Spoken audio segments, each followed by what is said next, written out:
Greetings, fellow investigators, and welcome to our video podcast, Into the Darkness, where my friends and I are playing the Delta Green role-playing game.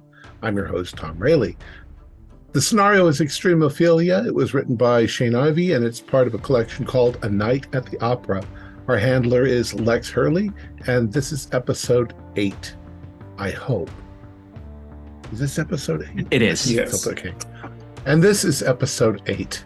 Our recap will be given by me as my character, Agent Kios. So without any further delay, let's continue our journey into the darkness.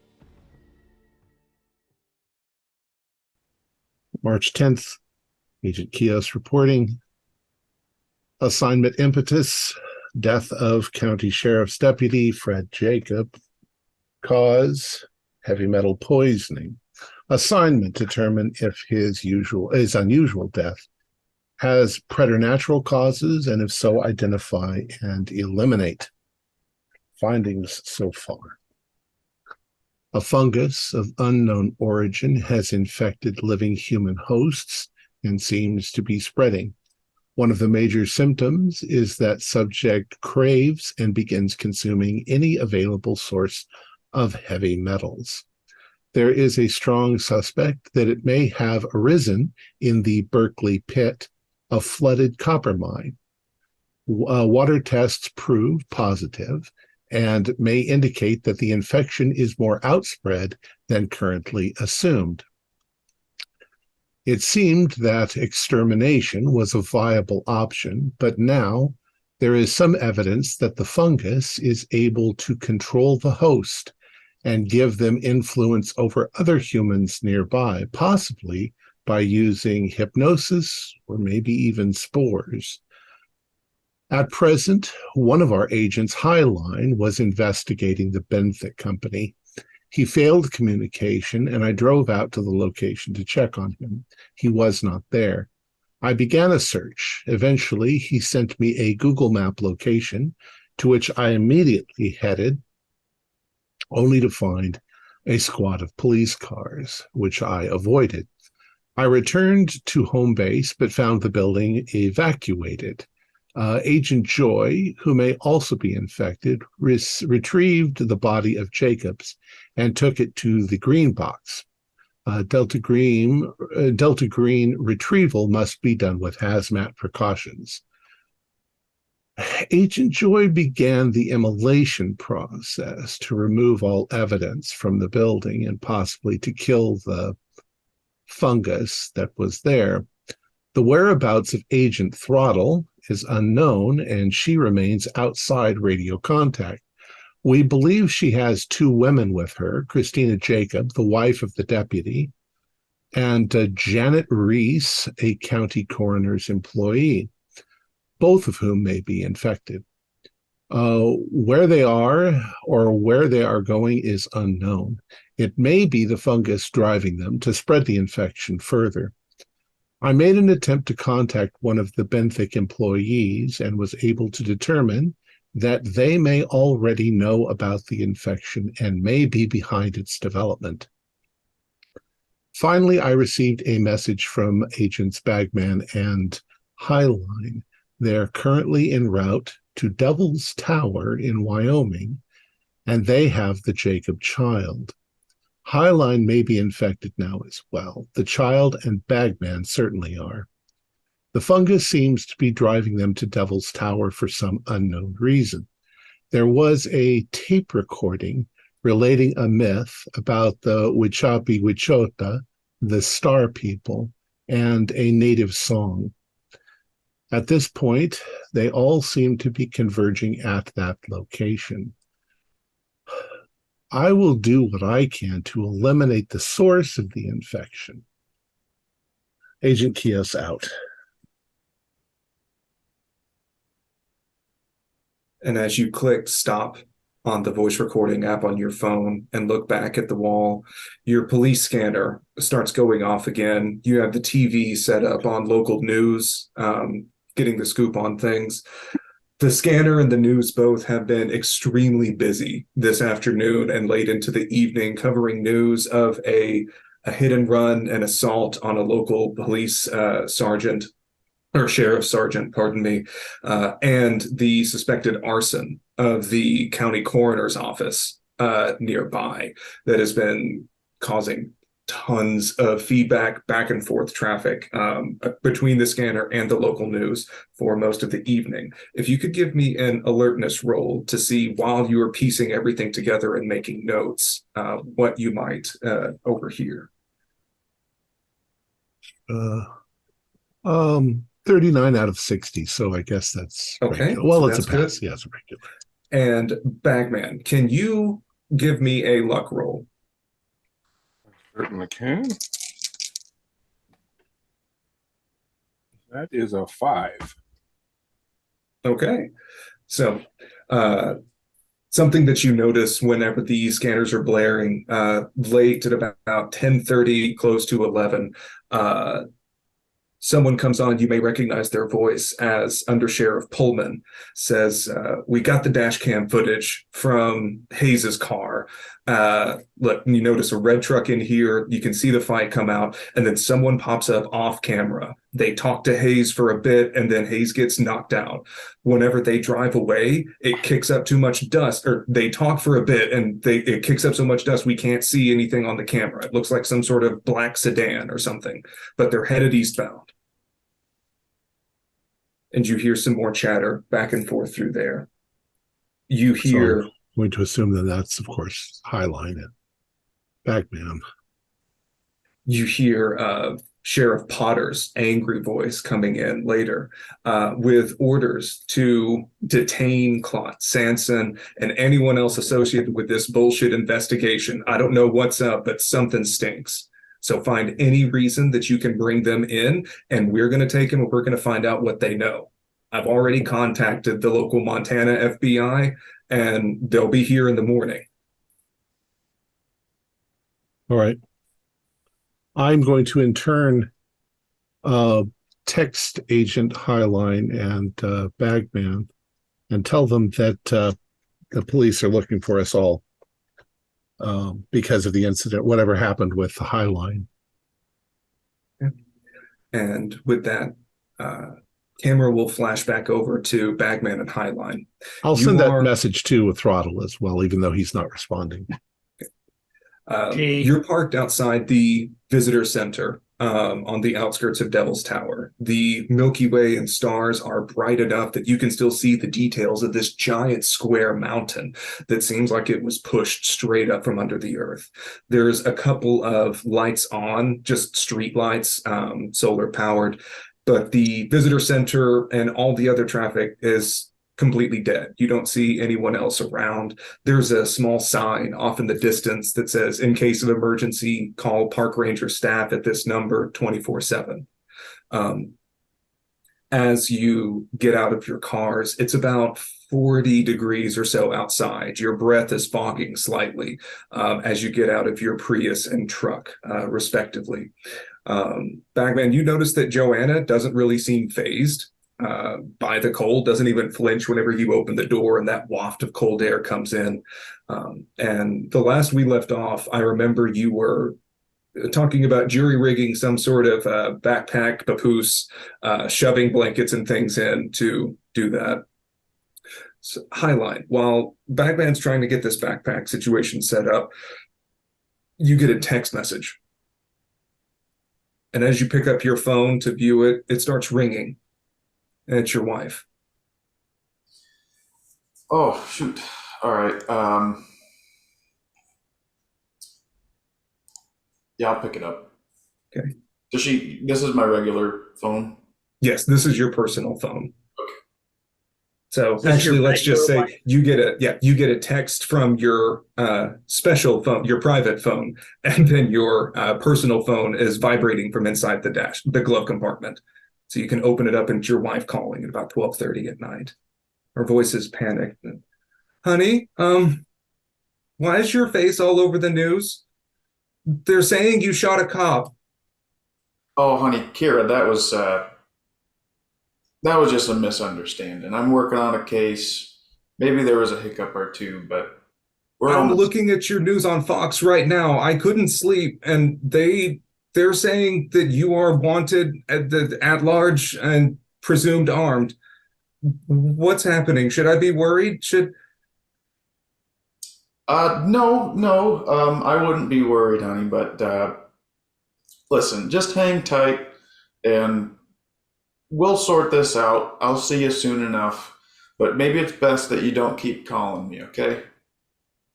Am I going to see you again? Oh, yeah, you'll see me again. Roll persuade. No.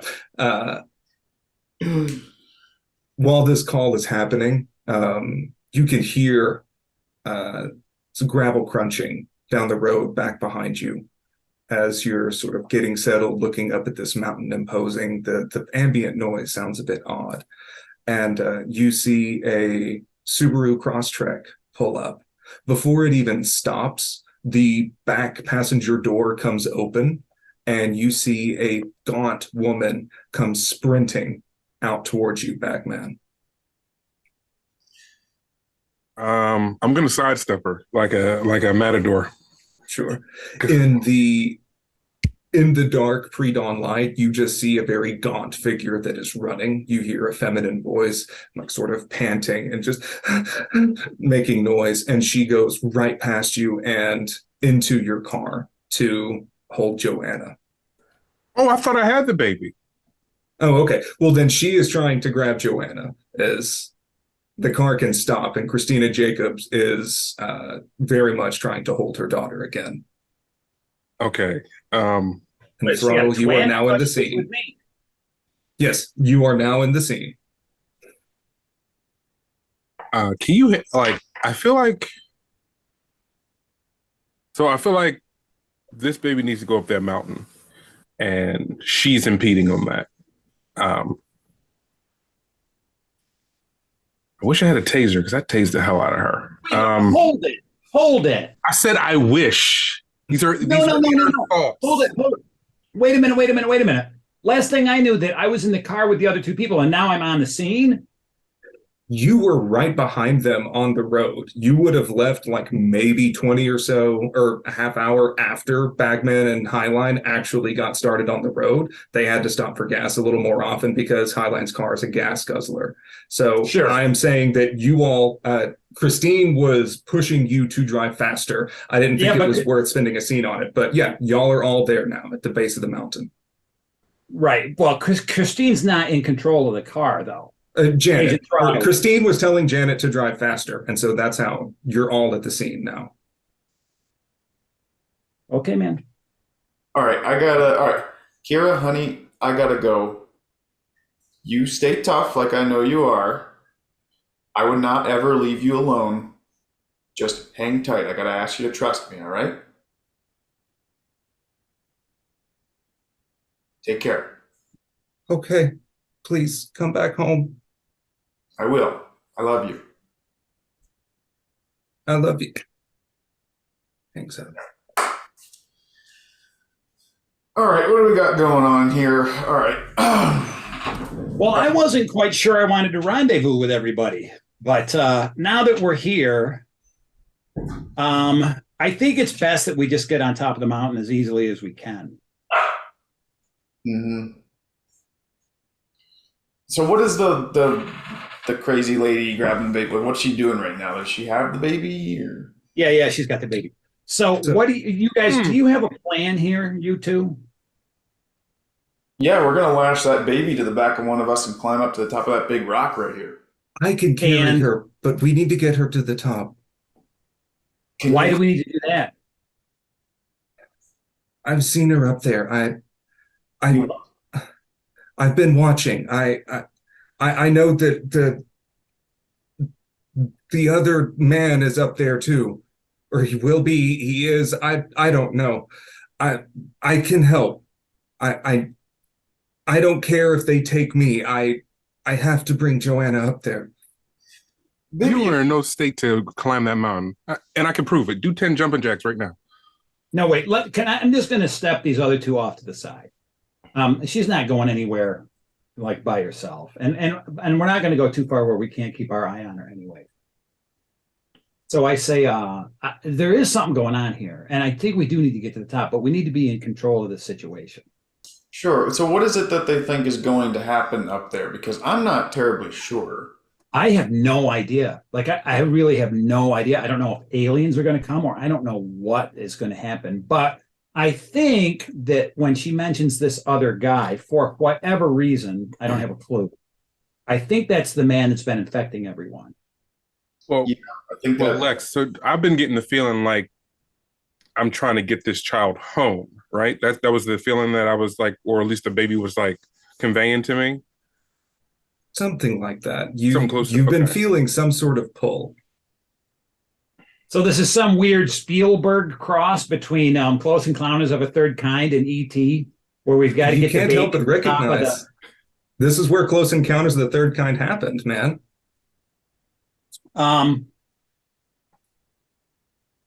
Do we think do we think we can climb this thing? I think so. I mean, I've got a decent amount of rope in my truck. I don't know if I have enough for everybody.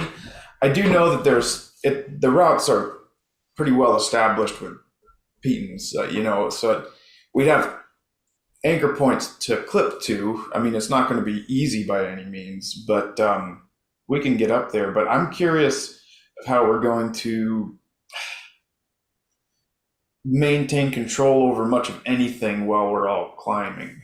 As far as Here, I'm not the most athletic doctor in the world. In fact, I'm probably the least. I don't know if I want to climb a mountain. Okay.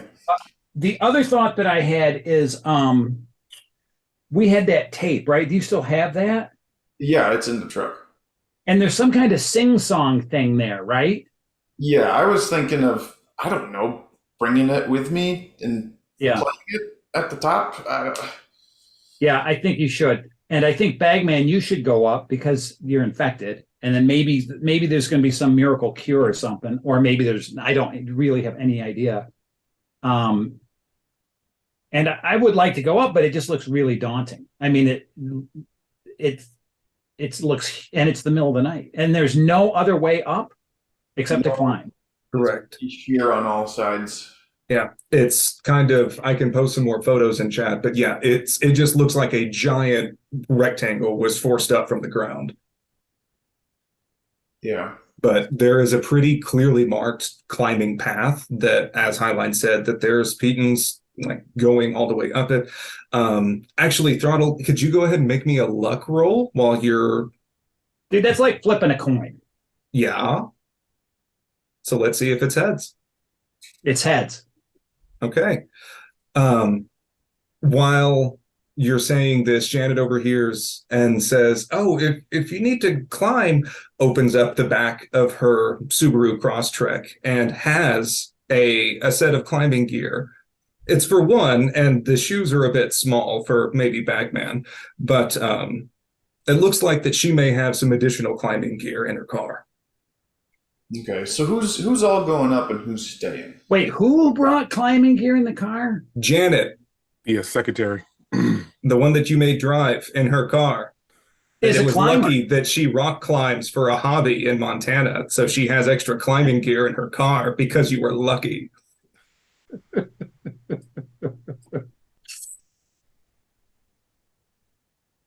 So who's staying below? All right.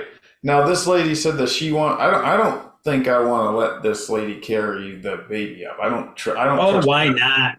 Let her. She's going to be the most protective of it, and she wants to get to the top worse than you do. That's true. Yeah. I'll stay down here, and I'll contact the other two and let them know. Just what we're remember doing. that as we're climbing up, which we should get a start on right away, as the morning comes, tourists are gonna start showing up probably. It's a several-hour climb, yes. It looks like it'll take at least a few hours to climb. I don't know what that was actually very non-specific. It looks like it'll take at least 4 hours to climb if you were to speak in game terms. I mean, I'll go up there, but I would like to go up there with protection. What do you mean? Something bigger than a service pistol. We don't know what's up there. Do we have anything that's a heavier caliber weapon? It would have to be in Highline's truck. That's what I thought too. Yeah, Kios. I will also say, I have lost track of where the submachine gun and the rocket launcher have run off to. I think Kios or Joy has them. We don't have them. Just climb the damn thing. Yeah, Highline would probably have a truck gun. I mean, it's nothing probably fancy, but also if it's a long gun, it's probably unwieldy to have that on and climb. You could probably do it, but I mean, They're in Joy's truck. And Joy isn't here, right? Nope. Correct. God damn it, Joy. most likely, being from where he's from, Highline probably has like an old Winchester 3030 or something, like in a gun rack in the rear window. Well, let's do this. Can I use my phone and search like sporting shops that are close to the area? I mean, we're in a national park. Midnight. No, we're not. Yeah, really, it's midnight. I'm gonna break into that mother. no, we're not really. Okay. Just climb the mountain, will you, man? We're not really near Quit town. stalling. Get up the mountain. Yeah, you drove for, I would say, upwards of 30 minutes. That this is out in national park territory, so it would be a heck of a drive if you wanted to go out and break into a gun store, because nothing could go wrong with that plan. Yeah, you'd have to drive for a while out. Probably Sundance is closest, and that's back the way we came. Is there like a There's not much in this area. It's just a national. Bagman. A gun is not going to work anyways. I don't need. It's not always. What about a So- fire extinguisher? Can I find one of that in the whatchamacallit, in the visitor shop? You're going to climb with a fire extinguisher? Yes. There's one in my car. We had it in the trunk with all the climbing gear. It's a and yoga. Subaru. They're super safe. Yes, of course they have a tiny little ultra compact fire extinguisher. There you go. And we have pudding cups too. Well, I mean, Lex, what I'm thinking is like, if something not good is up there, a gun is probably not going to work. And my best shot is to fire extinguisher the area, like a smoke screen, like Batman, and run. That was my plan. And then Like, what? And Jump run off the top of the 1,500 meter tall mountain. We're Well, they really, won't know. Bagman, we're really, I mean, as far as security and safety up the top, and in the event of like a skirmish, I mean, we're bottlenecked. I mean, we have a platform and then a sheer drop off on Okay. all sides. If something's going to happen, it's going to happen. There's not much we're going to be able to do about it. Okay. But you can definitely Batman fire extinguisher. It's probably a bad idea anyway. I don't know. I was just trying to think outside the box. I apologize. No bad ideas, I mean, except for my ideas. good to have- Outside the box, you say? there's not a lot of safety challenges we can mitigate in this situation. Yeah, I don't think so. So, well, let's get to climbing. Okay. So, in that case, Bagman, do you want to take Joanna? I would ask that you make a little bit of a persuade roll, but I think Christina is going to go up there with or without you.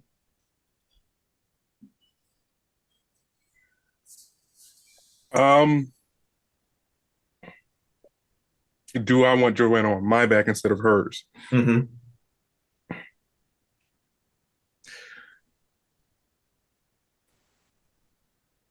I just, my feeling is the child needs to get up there.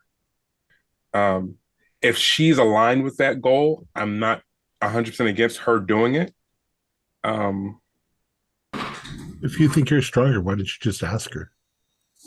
Well, that was the question I had for you, Lex. Like, because that was the big thing that was hitting me. That's what I kept feeling, like the strength and stuff like that.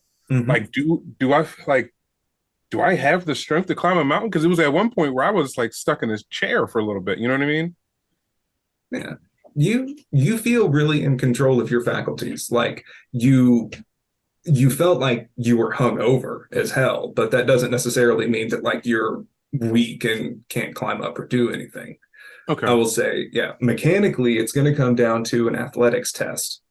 And if you want to take it slow and steady, it can, that's all right. If you want to try and bust ass and get to the top, that's an option too. But that will be being a little bit more reckless.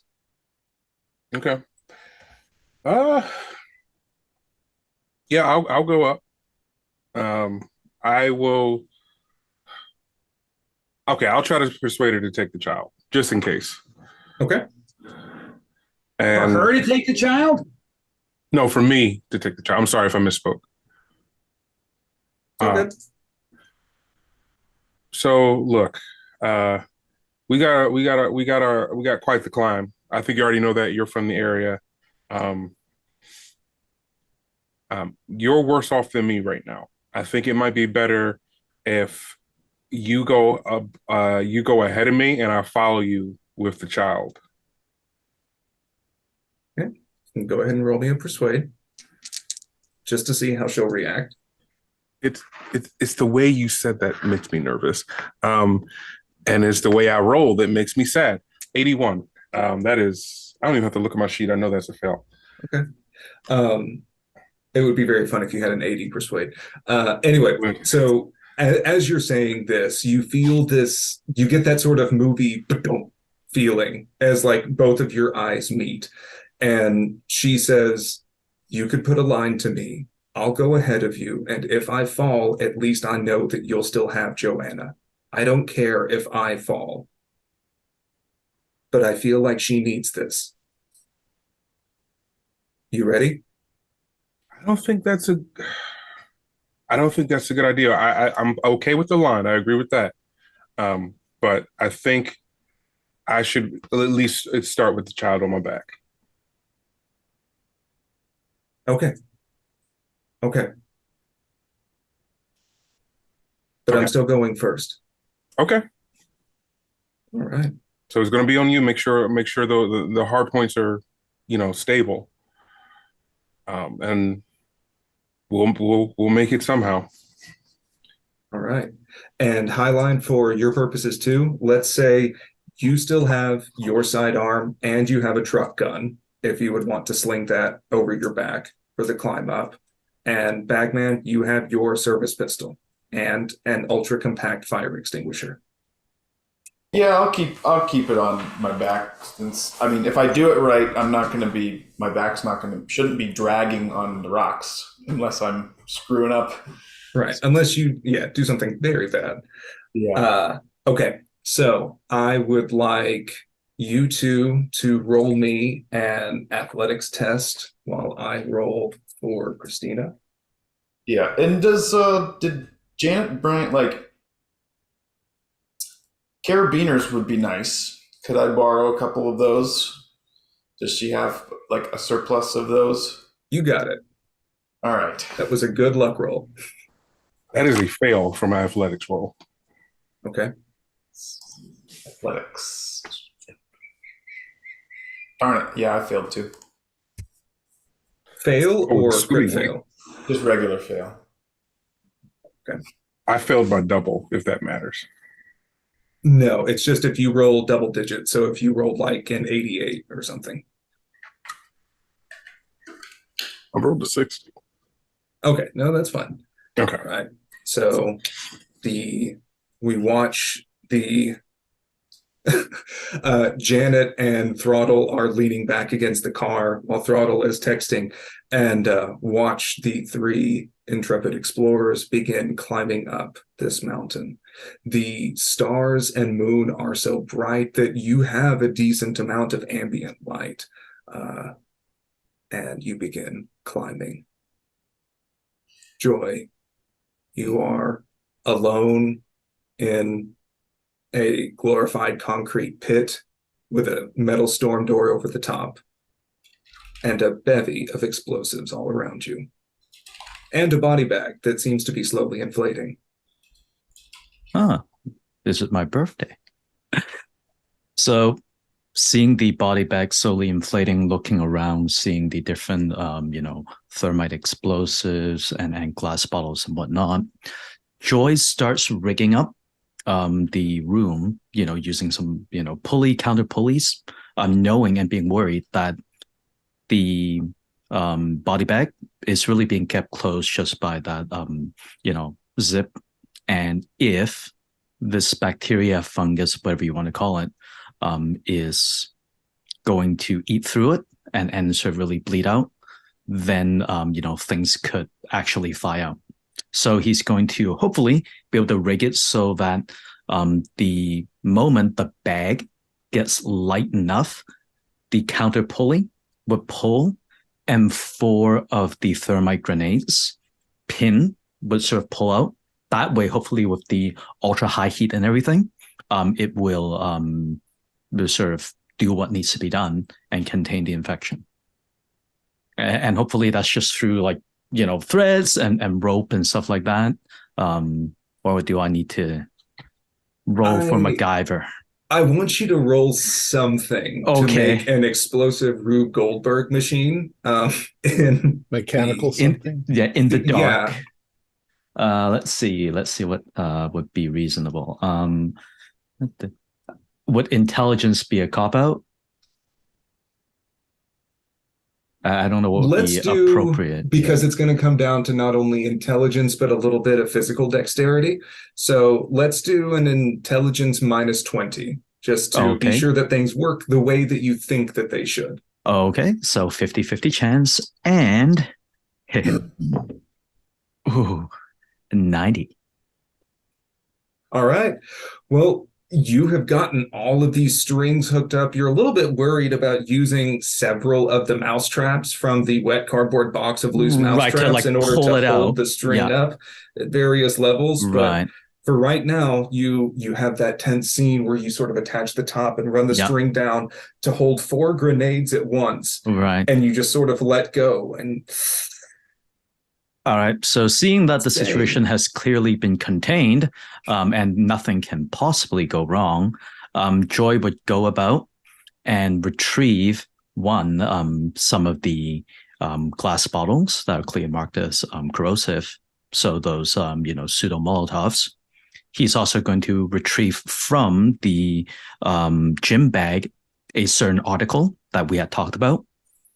And last but not least, seeing that there is a certain milk can or canister marked do not open, do not touch, don't do anything, Joy will, of course, do absolutely nothing as he slowly walks out the door. All right. So in your... And I'm not closing the door or slamming it because that might accidentally trigger the thing. I was kind of hoping you would. I know. So yeah, let's just hope that nothing goes terribly wrong whenever a team comes in to pick up a body underneath this. That would be unfortunate. I'll text them about it. I'll let them know. That would be terrible. Oh yeah. Okay, so you walk back through pitch black woods. Yep. I'm going to keep an eye out on that farmhouse, to make sure, do I detect unusual shadows from the light? Oh, okay. I'll still keep the lights off on my end, hopefully be able to navigate back to the car through moonlight, whatever light I can find. Yeah. Sure. I mean, you have a flashlight with you. Right. You bought that combo pack of mag lights from Costco. I did. So, yeah. Thank you, Costco. You have spares. All right. And you can get back in the car. All right. Having gone back in the car, I'm going to start driving sort of back to the city. And as I am doing that, I'm going to text Kios and tell him, Agent Kios, please be ready to notify the local FBI that the Sons of Freedom are about to enact some domestic terrorism. Dude, we are all over the news. We? Apparently Agent Highline got in some sort of scrape with the police, and the sheriff knows all of us, so we're all they're looking for all of us. I am currently in disguise and doing something else. Then that would be unfortunate. I guess, Lex, are like all our faces there, or only the people who kindly gave their IDs? Is on the news because they were arguing about whether or not to ride in a Prius and did not grab the dash cam out of the sheriff's vehicle before they bolted. Yeah. Fortunately, Bagman spun out, so that kicked up enough dust that the dash cam was not able to get that license plate as well. But they've mentioned all of our names, right? So, well, did they know all of our names, or only the people who gave IDs? Sansom's name because of the introductions. I do. Oh no, you were there too, so it would have said Sanson and Lie. Right. Yes, because you were both there. I don't think I gave ID or had ID to give. So mine's a fake name. Yeah. So. Did you use fake names or real names? I always use fake names. Okay, because we were told to use real names. You were instructed to try and use real names because actual FBI are nearby.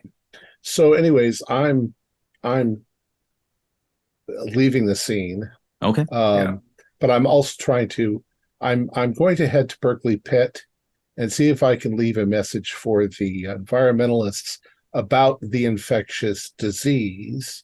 All they have to do is test for it and they'll find it. And then it's out of our hands. But I'm not going to Devil's Tower. Understood. I will be visiting the 3 sites. You took care of the body? Please notify Delta Green that the body is in the green box, but fail-safes have been set. That might be precarious, so approach with extreme caution. What sort of fail-safes? Let's put it this way. I am concerned that the fungus would eat through the body bag and the zip and everything and get out. So precautions have been made. Very warm ones. Well, what did you do with the artifact? Which artifact? The container that says do not open under any circumstances. I did exactly that. You opened it? No, I did not touch it. Okay, well, it's going to blow up when if your thing goes off. This is true. Ideally, we would be far away from it and have not touched it. And what if it ends the world? Whatever, you don't even know what it is. My dear Agent Kios, if it ends the world, I believe it will no longer be my concern. Who trained you? In any event, I will take care of the 3 other sites to the extent possible. The Sons of Freedom will get some attention if it matters, and we will go from there. Good luck. Good luck, Agent Kios, and with any luck, we will not see each other again. And I'll try to make sure of that. And just to clarify, because I think there might be a slight misunderstanding, Kios, you heard Potter giving orders just over the police scanner. Only Highline's face is on the public news media right now. Correct. That was... Yeah, okay. Yeah. But I wrote it because I did hear my name. Right. So, I mean, they could just look up in the FBI file what my face looks like and they'll have me. So that's why what I've done is... That would be unfortunate. What I've done is I tore up my clothes, I put on a bandana, I left the car that I rented there, and I went and I hijacked somebody's Harley. And I'm imagining you like a Prison Mike from the office. I look like a completely different person. He looks natural in this. And I am heading out because I figure there might be people on the... Well, I will also say, with your law knowledge, that him saying that would be an indication that they don't have anything to actually bring you up on, but this is a small town kind of fiefdom. He is used to being in charge and getting his way than making it up after. I don't want to be questioned, so... That is a fair motivator. And I do think somebody in Delta Green needs to make it out. That is true.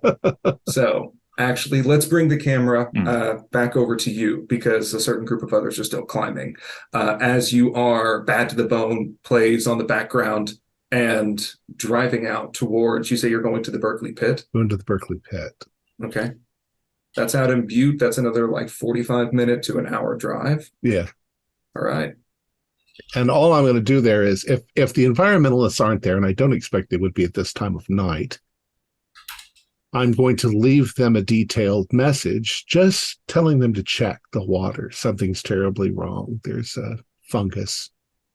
And Didn't then they I'm give you going to their card? drive. I'm going to drive away. Yeah, but I don't want to make phone calls. I mean, okay, but like that phone is a burner phone anyways. You could like text them and dump it or something. Yeah, we could. Maybe I'll leave them a text message as well. But Okay. and then I'm heading. No, I guess I've got to cut ties with my home. So, well. Such is Okay. the life of an agent.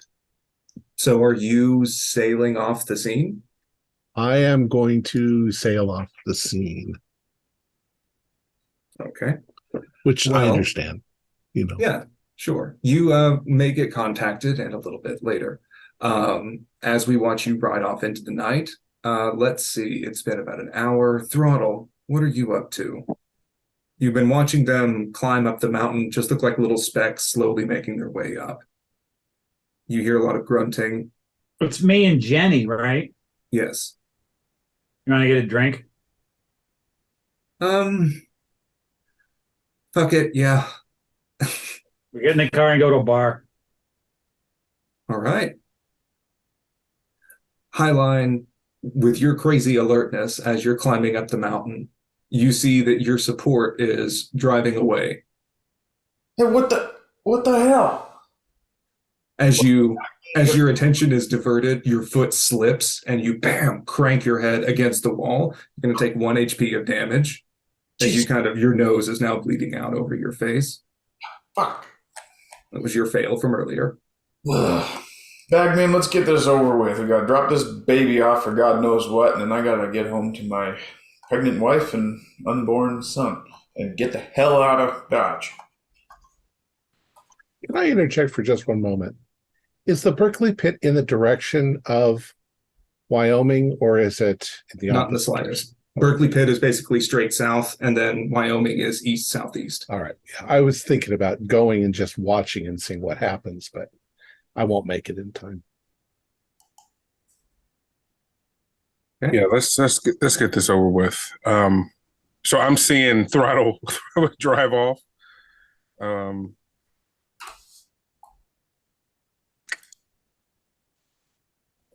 I guess we just got to keep climbing.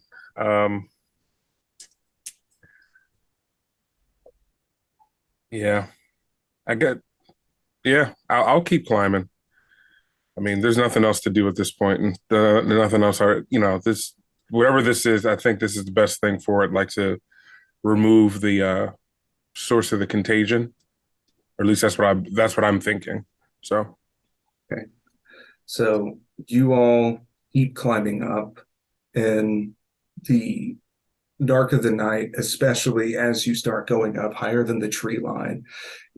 There's not that many sounds aside from your own grunting, the sound of your shoes and knuckles scraping against the rock, clicking of the calipers going up and up. At a certain point, you hear a slip. You look up and see that Christina, the rope came loose and she is actually whipped out towards the side, and her arm crunches as she tries to hold on. ew. Joanna is screaming and crying from the backpack that's out towards her arm. Christina screams and then lurches herself back up towards the top and is going to continue moving. With a broken arm, with or a at least broken fractured. arm. You're pretty sure you heard something that sounded like a green twig snapping when she whipped around on the side. That could be her tendon. Bro, she's got another arm. Yep. Oh, okay. Yeah, she rolled a crit fail, so Context. Okay. All right. Ew. So there's nothing really I can do for her. I'm barely climbing up this mountain myself. But if she falls, she could take me with her. And Joanna. But she's the lead climber, and me cutting the line is not going to make this safer. So I'm just in a really bad position. Okay. To be You want- fair, you've sort of been in a bad position for the past few days. Yeah, it did. This mission. Wait a minute. So we wouldn't all be connected to the same rope. I imagined it was like we each had a length of rope tied to us with two ends with like a carabiner at each end. Hook onto one eyelet, climb a little, hook onto the next one, then unhook from the one that's below you and climb up a little and hook onto the next one, then unhook. Yes, and that was Bagman's effort to try and convince Christina to let him carry Joanna, was to put a line between the two of them. So there's a line between those two, but Highline, you're just working independently that way. I didn't realize that was what they were. That's incredibly unsafe, Bagman. I am not in She my right whispered through a mind. bloody nose. Okay. And she was very convincing. Can you undo that? Can you go back to being individual some way? Like, Can I roll can I roll like a will save to see if I can force myself to do it? Do you want to untie that line? You can untie the line from yourself. Okay. Yeah. the way that you can make it so that you're both rigged up like Highline is? Like, because that's best case. Yeah, so I'm imagining each of them are rigged up individually, but then there is an additional line going between Bagman and Christina. Yeah, just cut that. That is so bad for you. Do you have a knife? Because I don't. I checked my character sheet. Oh, yes, but how am I? Are we close to each other? I mean, can I give him one?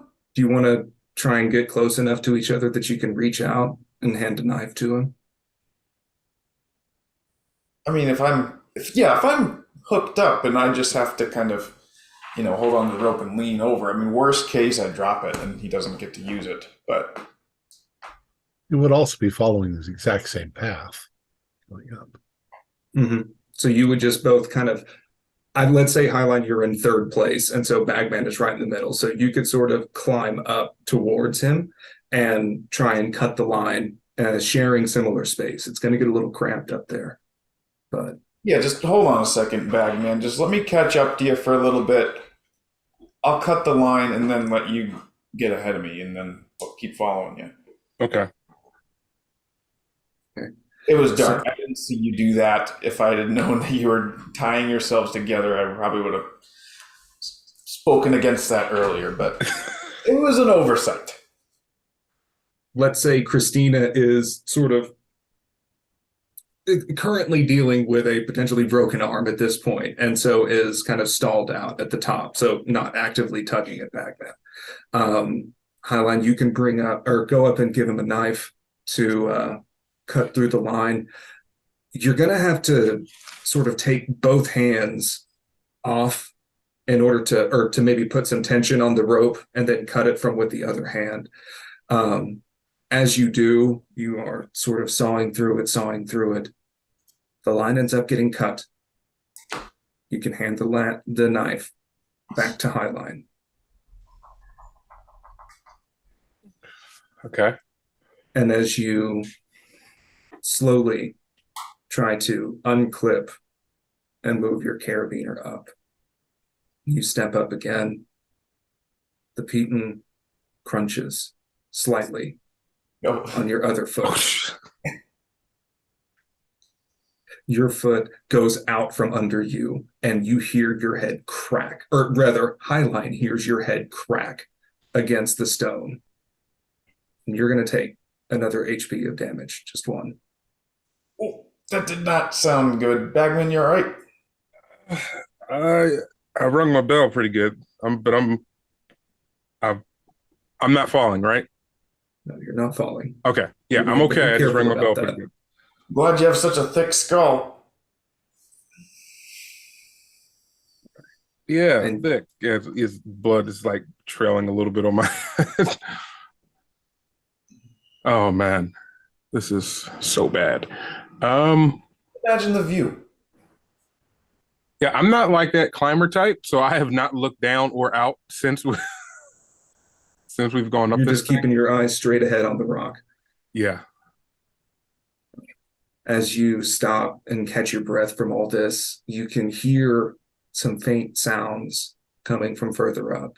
You might guess that you're close to halfway up at this point We hear sounds from like above us. from the summit. So are they like avian or they're like reptile noises or Maybe. It's this bizarre, sometimes it buzzes, sometimes you just hear like syllable sounds. Doesn't seem to be following a pattern. Highline? I don't know if you can hear that, but we need to be ready once we get up there.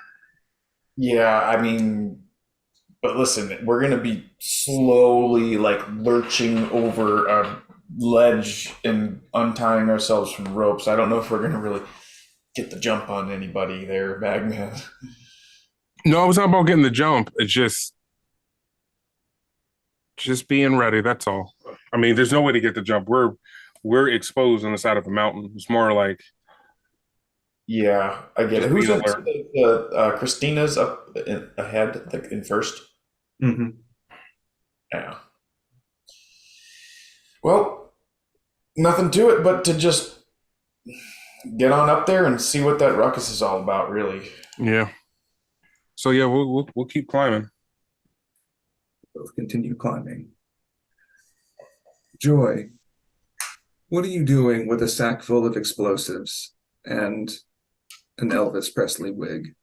So, wearing his luxurious Elvis Presley wig, Joy starts mapping out 3 locations: Brent McCaslin's home, the Kerner's home, and also the Jacobs household, to try to determine which one is the farthest away from the police station, fire station, whatever. His plan is to hit the farthest away location, light it on fire, do certain things there.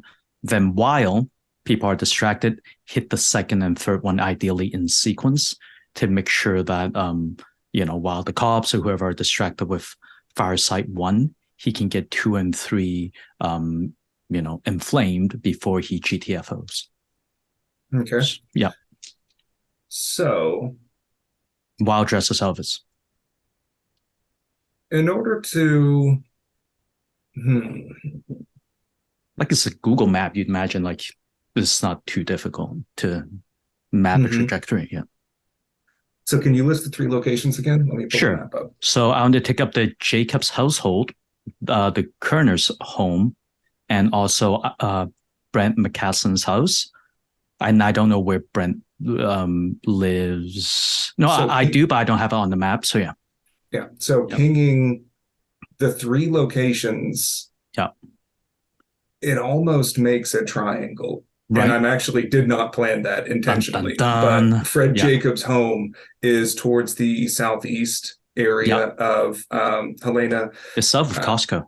Yeah, Halsey's home is sort of in the northwest. Yeah. And Brent McCaslin's is towards the northeast, up towards the airport. Okay. So you sort of can take your pick. Right. So which one would?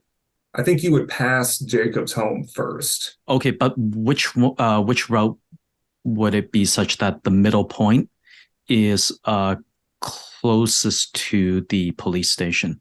Like, I want to make sure I don't end up like right next to the police station while they're all, or rather, I want to be the closest to the police station while they're all gone at site 1, if that makes sense. Mm-hmm. Yeah. So it's probably about the same age. Yeah. Going to Halsey's home would put you in closest proximity towards the sheriff's office and the coroner's office, which was already firebombed earlier. Right. So that would technically be the most dangerous one to hit. Correct. So I'm going to hit Jacob's house first, stay there probably a little bit longer than is wise, and then hit up the coroner's home, and then hit up McCaslin's house. So that would be the order that I'm gonna Okay. Yeah. So there's really nothing to roll for just setting a Driving, house yeah. on fire, like Right. especially with a sack full of corrosive Molotov Right. Now, cocktails. as I'm doing that, I'm wearing my Elvis wig and I'll be yelling, "Red sky, white sun," and the motto for the Sons of Freedom, as loud as I can, while doing that. Okay. You can certainly do that. Yes. I'm Middle of the going night, to yeah. say that the first one is free. Yeah. And then by the time, whenever you want to hit Holesies, Which is the most risky one, yeah, technically. right. I think I would ask for, is your drive auto, or I think it's just drive, or stealth? What are those two scores? My drive is 40 and my stealth is 60. I'm a pretty sneaky bastard. Let's do. I think it would have more to do with stealth than you're Okay. not in an active car pursuit. So, Right. like being sure to sort of check around on the roads as you inch through. Yeah. Go ahead and roll me stealth. Ooh. 57. Under 60. Okay. So you can go do that. Right. And you let's say that you stop at a stop sign Yeah. and then wait just a little while longer and see fire engines Right. and police While my vehicles Elvis sort of wig is darting off. on, yeah, just minding my own business. Listening to NPR very loudly. Yeah. No one would suspect it. Exactly. And you can drive to Halsey's location. Okay. So at Halsey's location, I'm not going to shout and attract any more attention than I need to. And I'm just going to start firebombing that location as well. Okay. You can get that one done. Excellent. Now, they should And be if the this- farthest away from the third location, kind of, because they're ideally at Correct. Jacob's house. Yeah. And so for this one, you can skirt around the outside of Okay. town, take a little bit of extra time, and hit McCaslin's home. Yep. I'm not going to go in, not going to do anything. Is McCaslin's house, again, like suburbia kind of thing, just like the other two, or more It's middle more of of nowhere? condos. There's a Okay. little bit of gentrification, like sort of creeping in just Well, slightly. So it's a little postmodern condo. Okay. That's unfortunate. I'm sure there are other people there.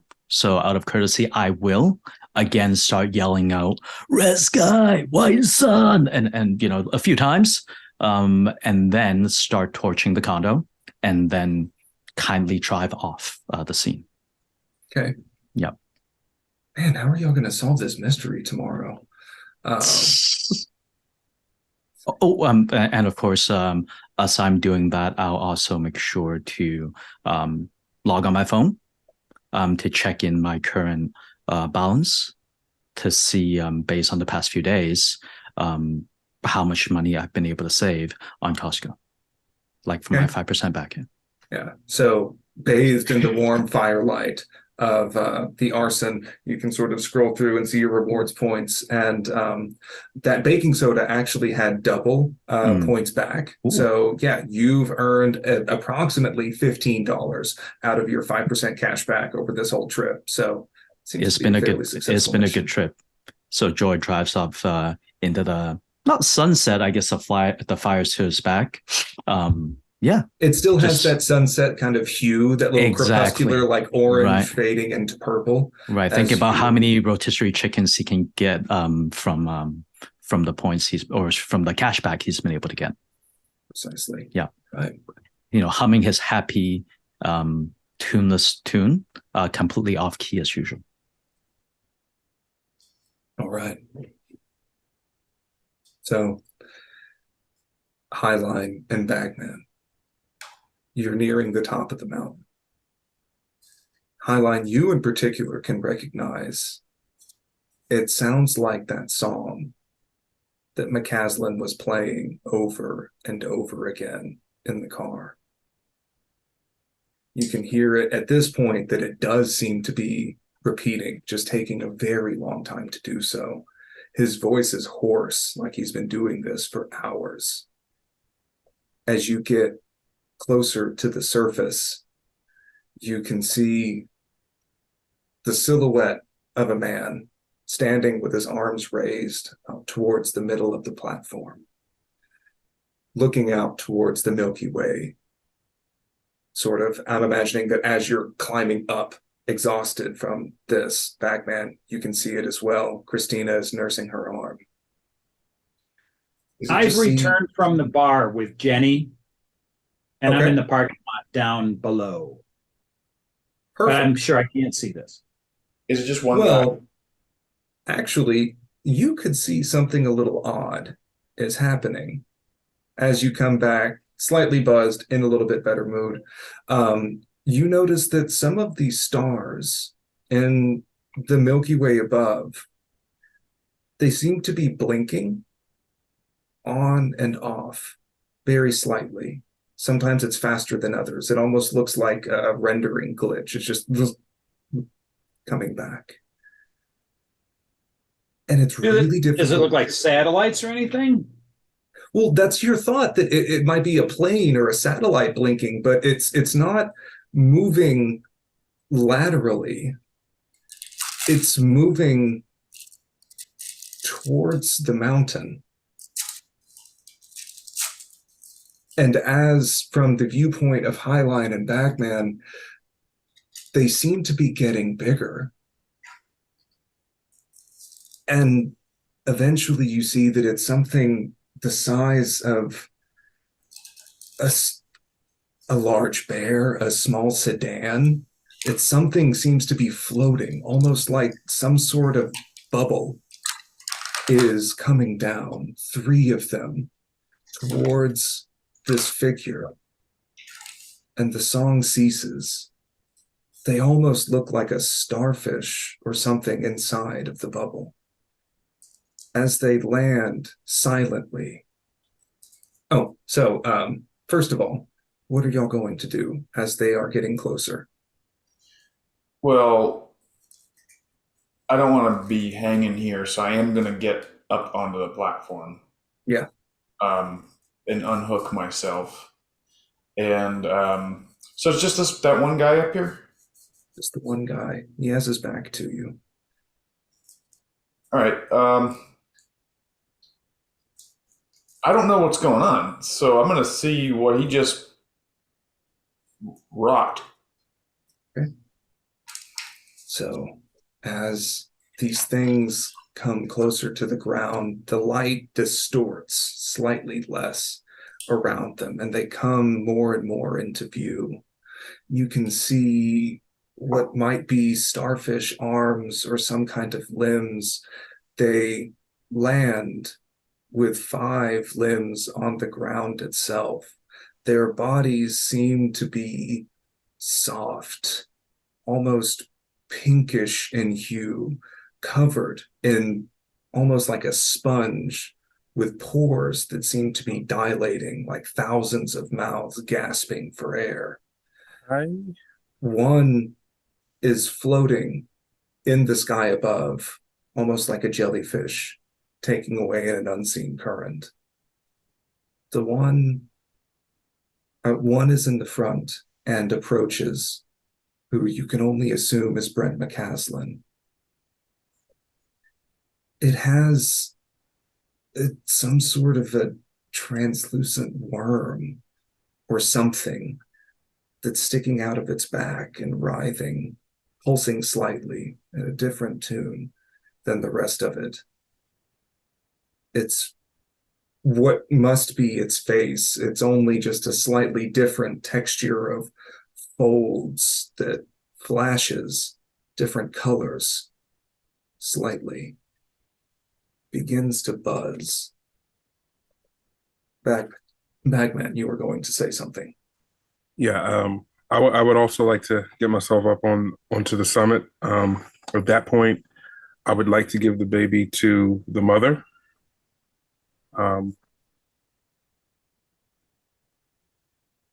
Yeah, I don't want any of that. Good luck. Have a nice trip. This is as far as I go, and I'll give her the baby. That feeling, that pull, that connection that you feel with Christina And with Joanna, with this figure in front, you can feel something similar to these things. It's different, it's warmer. It's some kind of connection. I would like both of you to roll SAN before what's about to happen. All right. Like that, I got a success. I got a success. Okay. So, I'm gonna double check this. So, you both are going to lose 1 SAN from seeing this extremely alien entity. I think I have something of a photo to share. It has too many limbs that are bending in different directions. Its body seems to actively be molding and reshaping, with limbs growing and retracting out of it. The one in front, its folds of what must be a face begin vibrating, and soon make some rough semblance of buzzing speech. It says, no, I'm not going to sound like Stitch, fuck it. You have become something other than human. Are you prepared to see vistas that only open to the favored children? Who is it addressing? The figure standing in front of it.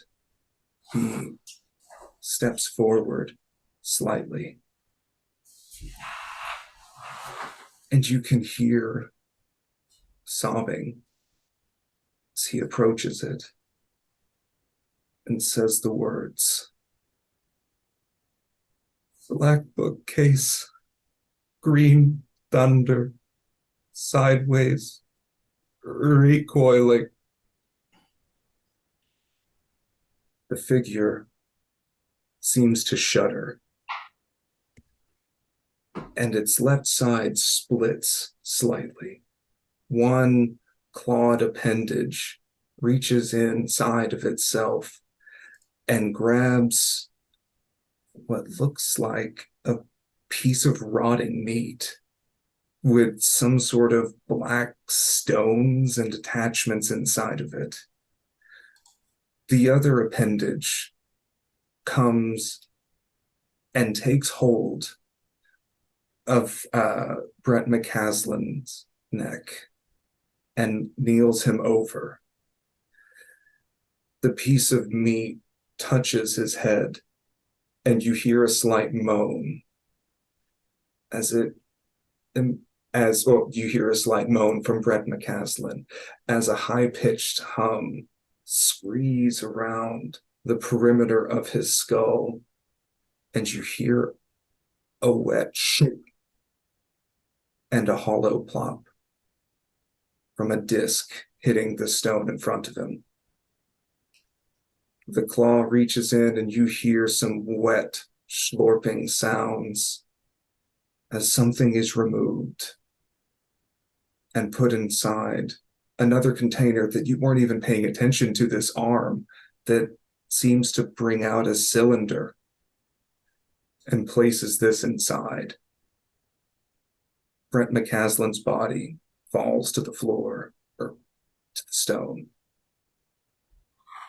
as this entity puts the top on this cylinder and puts it back inside of itself. You see through your shock, only because it breaks your immediate field of vision, Christina is walking towards them. You both can roll SAN one more time.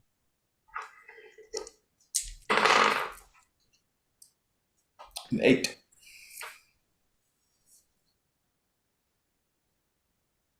That is a fail. Okay. That one is so Highline, you already know this is fucked up and have just sort of disengaged your brain from paying attention to anything else. Bagman, you're going to roll me a D4 and take that much sanity loss.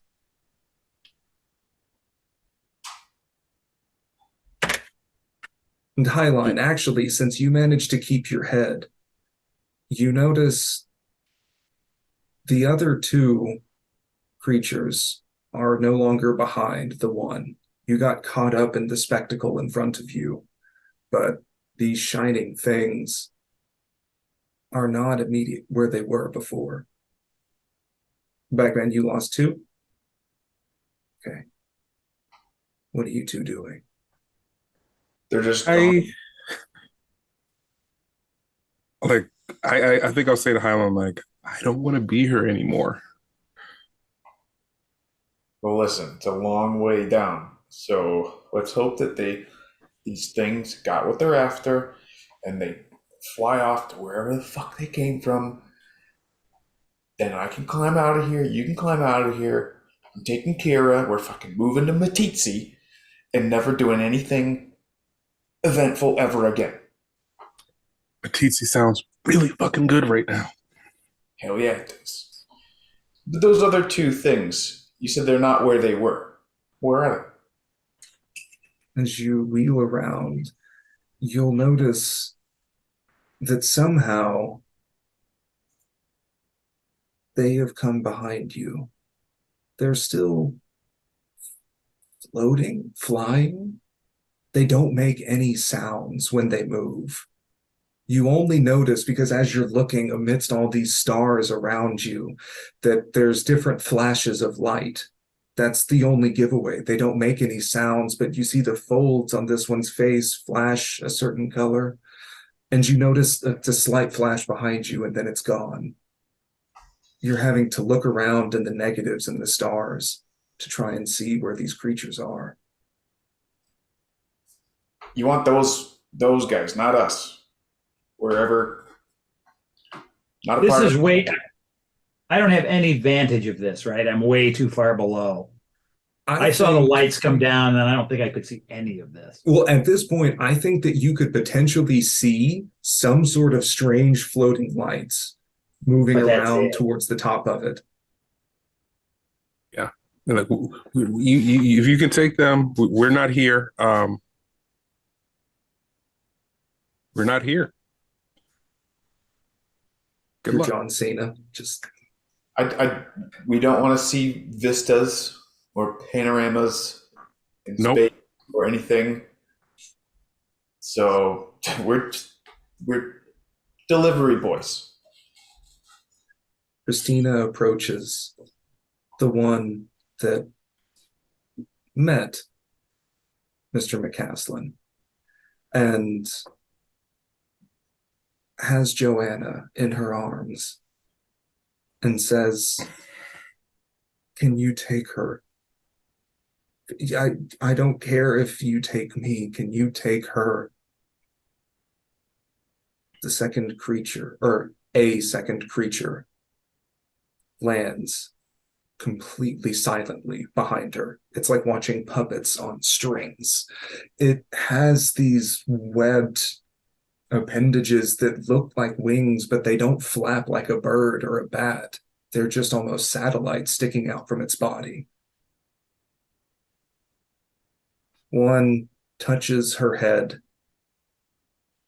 and touches Joanna. And moves closer towards the ground. Its body shudders and contorts and splits open like a flower blooming. Christina cries, kisses her daughter on the head, and places her inside of this entity whole. Joanna cries slightly and then becomes silenced as the flower petals close again. This creature grabs Christina with two pinchers on either side. 3 more rear up from the front and hold her down. I want Highline, call high-low. Aye.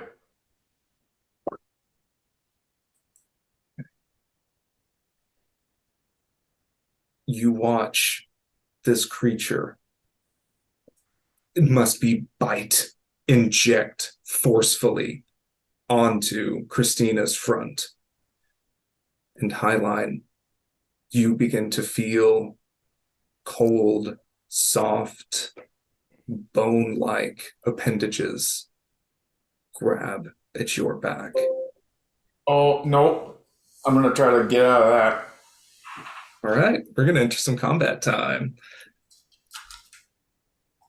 So, what are both of y'all's decks? Let's see. My dex is 85. Okay. And Bagman. All right. There's a 19. That'll be a pass. No. What is your dex times 5? Oh, that's a 50. Okay.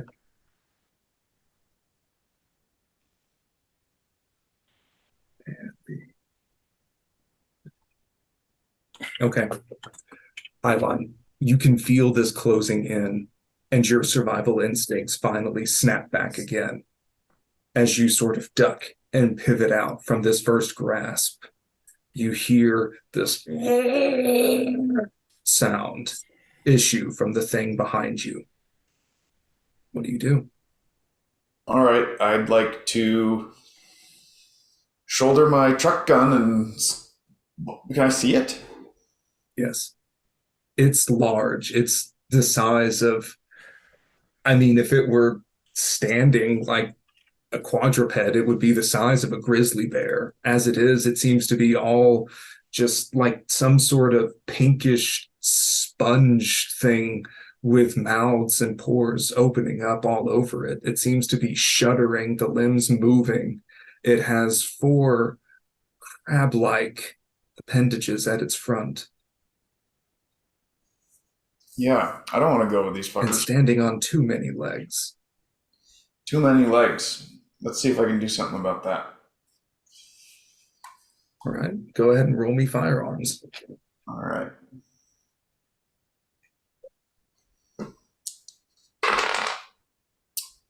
That's a success. Okay. Roll me damage. All right. What would a lever action rifle be? What is it like? Let's call it a D10. Oh, then I'm sure using a freaking handgun. All right. Okay, well, fine. If it's a rifle, let's do a D12. All right. Okay. 1. So you whip back and try and bam, and do just a recoil shot back at this thing. And you swear you should have hit it. It's like when you have bad signal on your TV and it seems to and glitched out. Your bullet didn't seem to do anything to it. Damn it. It is its turn again. It is making sounds that are difficult to describe, sounds that should not exist, and is going to lunge towards you with its 4 clawed arms raised.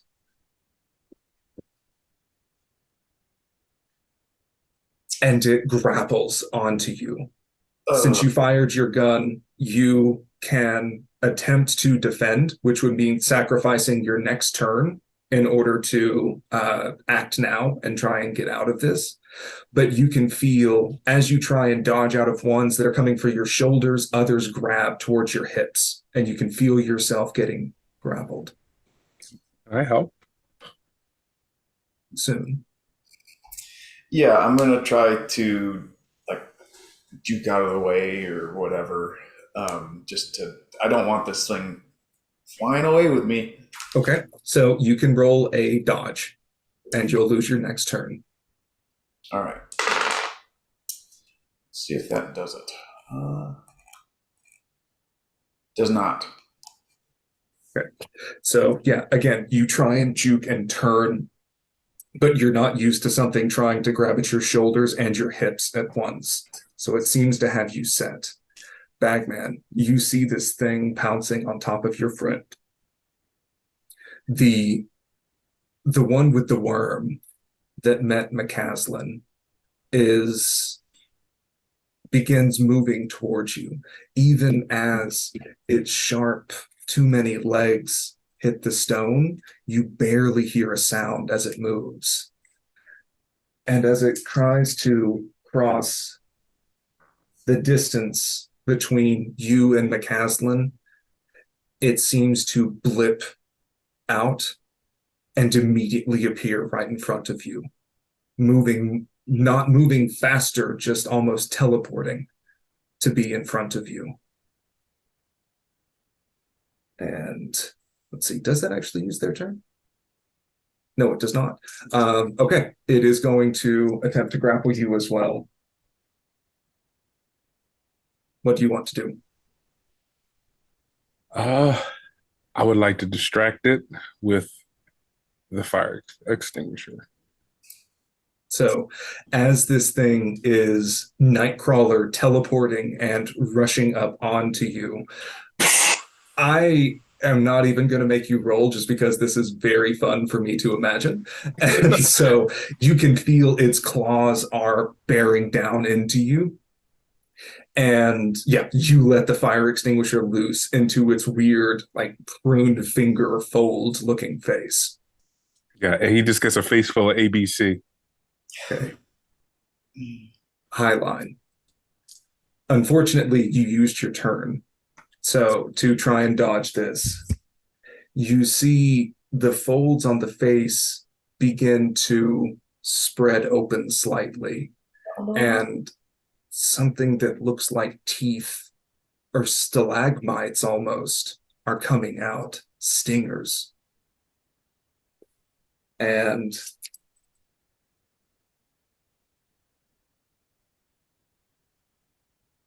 it is going to try and bite you. Son of a bitch. You want to try and dodge or do something and essentially sacrifice your next turn again, since you lost the one. Can I fight back and try to like push it? I mean, Yes, you can. So this is it effectively, yeah, it turns in Delta Greener so fast that it's, unless you are doing a melee thing, that counts as your fight back roll. But so you can use your next turn basically and try and fight back. So you can give me a fighting brawl or unarmed. Sorry, keep thinking of Call of Cthulhu.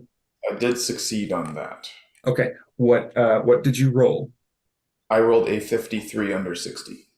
All right, he rolled a 31 under 55. So by Price is Right rules, this thing has you grappled by your hips and has produced some sort of pronged stingers that is about to go down into your chest, and you reach up and grab it. And right now you're a man fighting a stag that is trying to hold the horns at bay. If you want, you can either hold it in place or try and do damage to it. I'll let you decide. All right. Can I be sort of holding it back like this? Can I grab the gun like this? Sure. All right. And so that way you can have one arm that's holding it up, and then as another, you're going to have your gun ready to shoot on the next turn.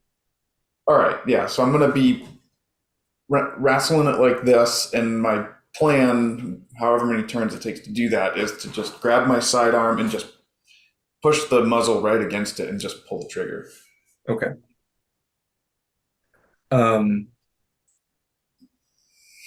Neither of you can see Christina at this point. You're both a little bit occupied. Bagman, the same thing is happening to you as you can feel these pincers around you. It produces some sort of stingers, some sort of barb, and is going to try and bring them down on you. And you said I still like feel their presence. Yes. Well, that feeling that you had with Christina and Joanna, you can feel that weird, it's like some sort of thread just from your heart to theirs. It's just, you notice that it's there. It doesn't necessarily compel you one way or another. Okay. But I don't feel that for this thing that's around me, right? Yes, you do feel that. Okay.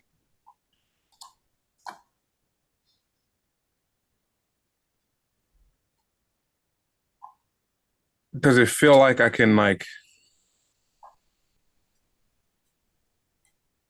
push back, like throw it off in that way?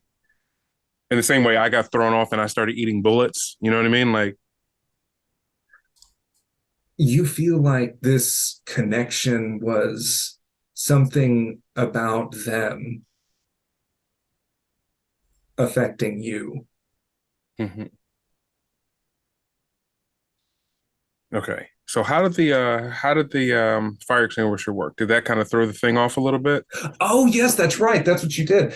So this thing is trying to erupt the pointy teeth from itself. But the folds are all gunked up, and so it erupts the teeth and then tries to lunge, but seems like it misses the first round.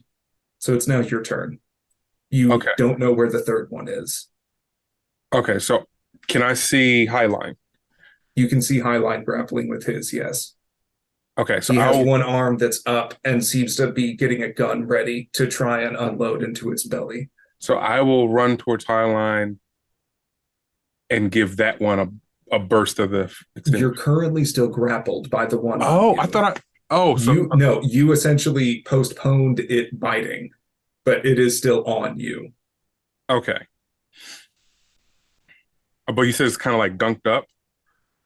It's gunked up, but you don't know how much. That was only an ultra compact Subaru standard fire extinguisher, one use only. Okay. So, yeah, I'll try to use that split second to kind of like slip out, like, because I'm assuming it's coming like this, and then I was under it and I shot the fire extinguisher up, so I kind of want to slip out in the confusion, slip out of its grasp if possible. Okay, that would be dodge, plain and simple. Okay.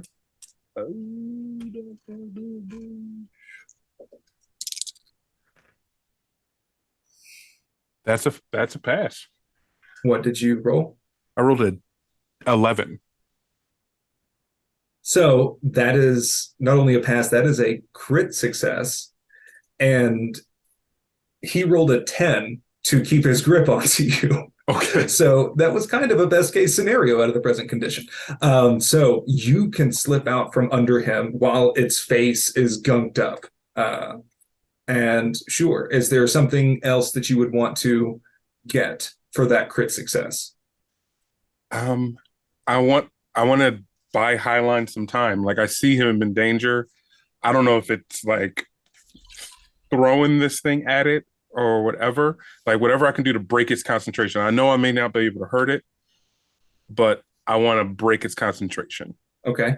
So I'll tell you what, for the crit success, you can take your fire extinguisher, slip out, and sort of duck walk underneath this one that is actually sort of holding Joanna like a gross incubator, and head towards the one on Highline, chucking your fire extinguisher at it, and distracted enough to effectively give Highline his turn back, since he's been sort of buying one in advance. So Highline, you can act normally right now. It seems to be letting off a little bit as it's paying attention to something that's affecting it from the side. All right. Mechanically, how does pressing the gun into its body and just pulling the trigger a bunch of times work? So by that point, you literally can't miss. And I there's not really any point in you rolling. Since you are, and someone can correct me on this, are there rules for shooting multiple times? Because that wouldn't be lethality. I mean, at that distance, it's not like he's gonna miss, so it's probably Right. just, So yeah, I'm wondering, like, bullets, can you just yeah. empty the chamber? Let's see. Normally, like it would be in the like the stat block for the weapon, but I'm not seeing. Right, like there's not that 1-3 thing. Yeah, Call I of don't see that Cthulhu. mechanic in this game. It feels like you should be able to. I'm trying to figure it out.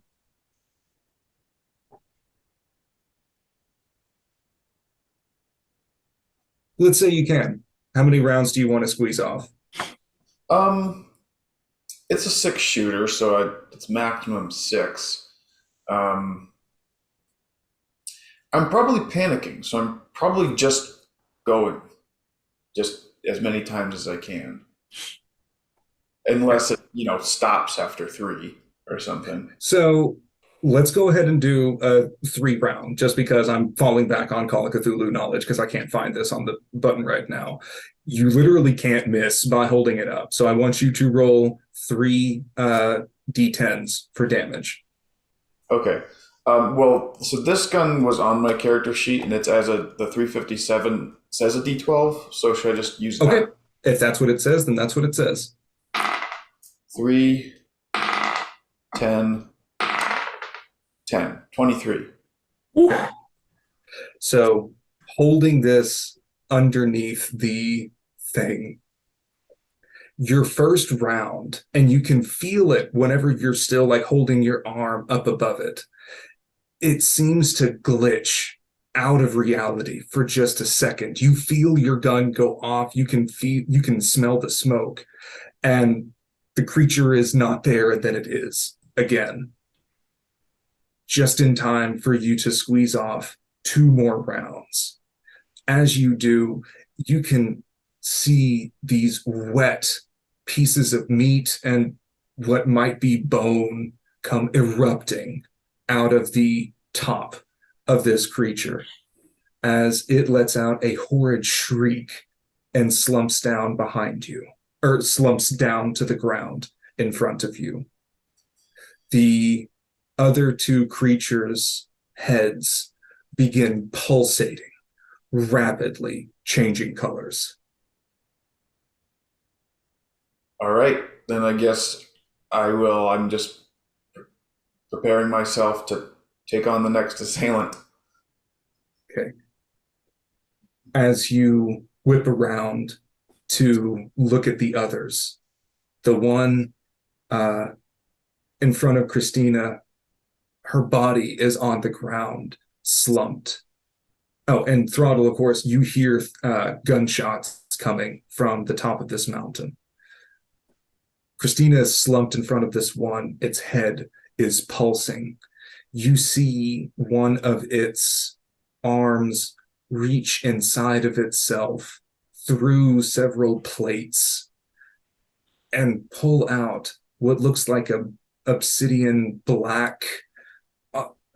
It almost looks like a remote control for a TV. And it points it at you, and you hear a low hum as an arc of electricity flies wide and shoots right over your shoulder. You can feel your hair standing up on end, and that feeling of crackle, like a bolt of lightning landed too close to you. Bagman, the one behind you, is now rushing again. You don't necessarily hear it, but you can feel the air being displaced as a large body is closing in on you quickly. I would like to shoot. Where? Okay. And you rolled an 11 for your crit success. Right. So this thing sails over the top of you as it rolled an 81. Okay. That was Highline Their's turn. Bagman, it is now your turn. Okay. So there's one like dead in between me and Highline, right? Yes, and as you look, it seems to be fizzling. The bits of viscera goop seem to be sizzling away into nothing, So splattered on the ground. as it's fizzling, so did I see that thing pull out the obsidian? Yes, you did. Ray gun. I searched said sizzling body for a ray gun. All right. So, damn it, I need some water. So, I want you. How are we going to do this? Roll me. I want you to call a number and roll a d4. Oh, gosh. Like Vegas.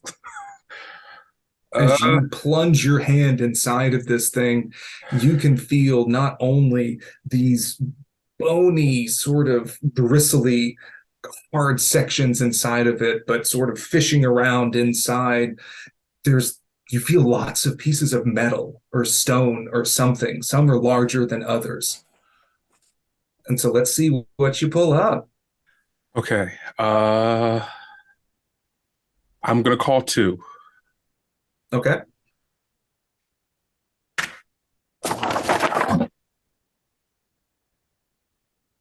Is that a good? That's a good one. Panic. Sorry, I dropped my book. Yeah. All right. It sounds like you found the remote control. You knew the shape of the thing that you were feeling for. You felt several like slightly round capsules, like maybe the size of a coffee mug, a large cylindrical thing, various other bits, but you knew to feel for a remote control shaped thing, and you grabbed it. Okay.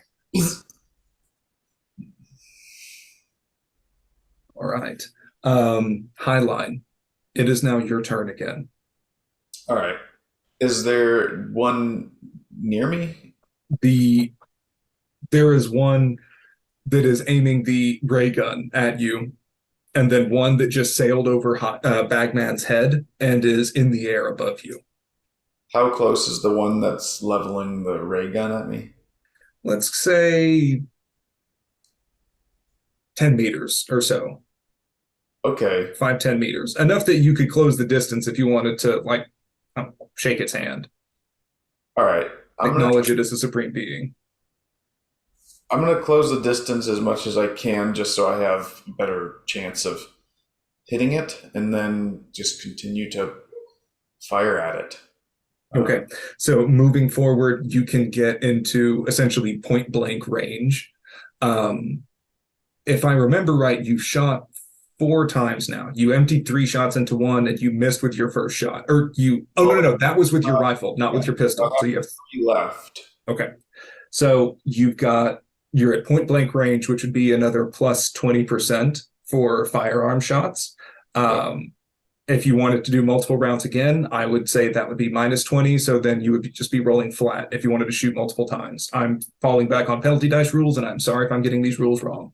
All right. I'm going to try to unload the last 3 rounds at my normal skill rate. Okay. All right. I rolled a 44 under 60.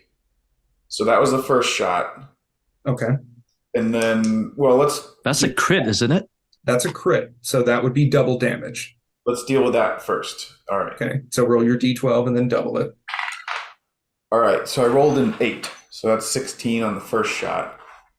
And then do you want me to roll the other 2, or do you want to do that first? So, yeah, you roll 16 and it blows a massive chunk out of this thing's side. The worm that is in its back begins writhing super quickly in the air and lets out this trilling sound that fills the air. Throttle can even hear it down on the ground. Okay.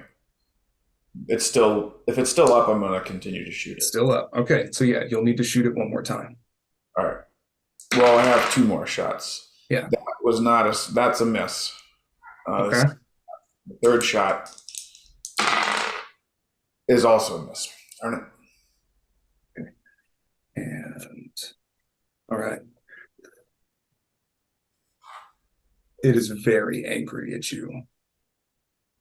And it is going to reach inside of itself and grab an almost football-shaped device. And like a tide is whooshing it up in the air, it falls underneath it and rolls on the ground towards you. Wait, so it threw something in the air and started rolling? So it sort of softball lobbed this thing towards the ground as it whooshed up into the air back behind it. I see. And it is beeping. All right. Can I punt it at some point?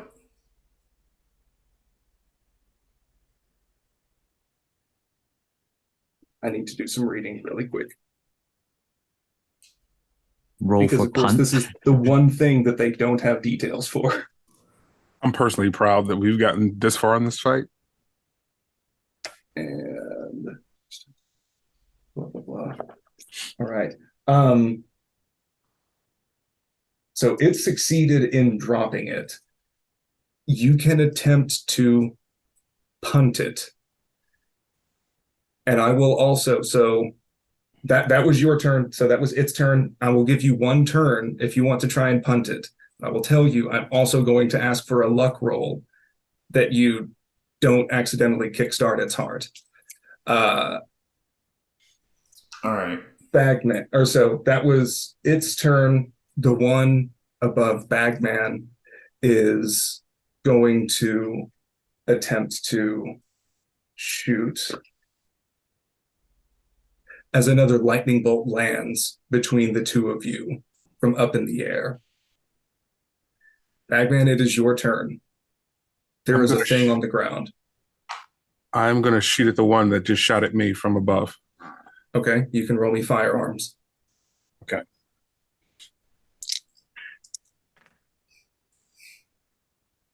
That is a 48 under 50. Okay, roll me some damage.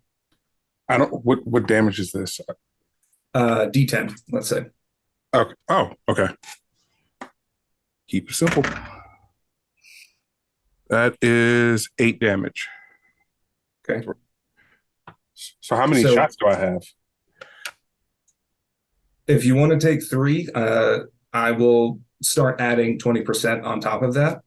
But I will also say, as you hit the damage, you blow a chunk out of this thing's side, and you hear crying.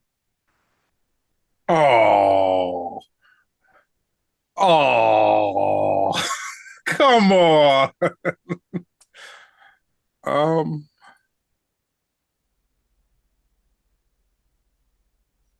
So Do it. I'm gonna shoot again. I will shoot once more. Okay, so minus 20.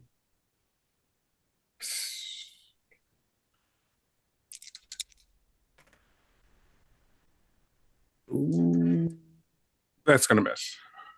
Okay. All right, Highline. All right, rolling for kick. All right, that's a 10. That gets it. Now you want me to roll luck? Now roll luck. 91. So as this device is sort of rolling on the ground, and it's giving off this that is speeding up as time is incrementally going faster. You have brief flashbacks to your high school football days of trying to punt this off the side of the mountain like a field goal. You run up past Bagman, past Christina, and your foot connects.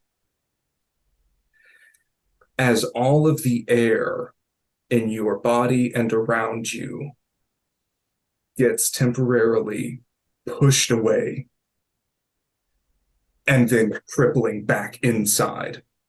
So this had a 65% lethality roll, and I rolled a 94, which would mean that it would take 13 points of damage. Are you still alive? Let me see. I'm at 1. Okay. You are going to need to make me a Constitution or a Con times 5 roll to try and stay conscious through this. All right. I rolled a 35. I think my Constitution's higher than that. Yeah. Okay.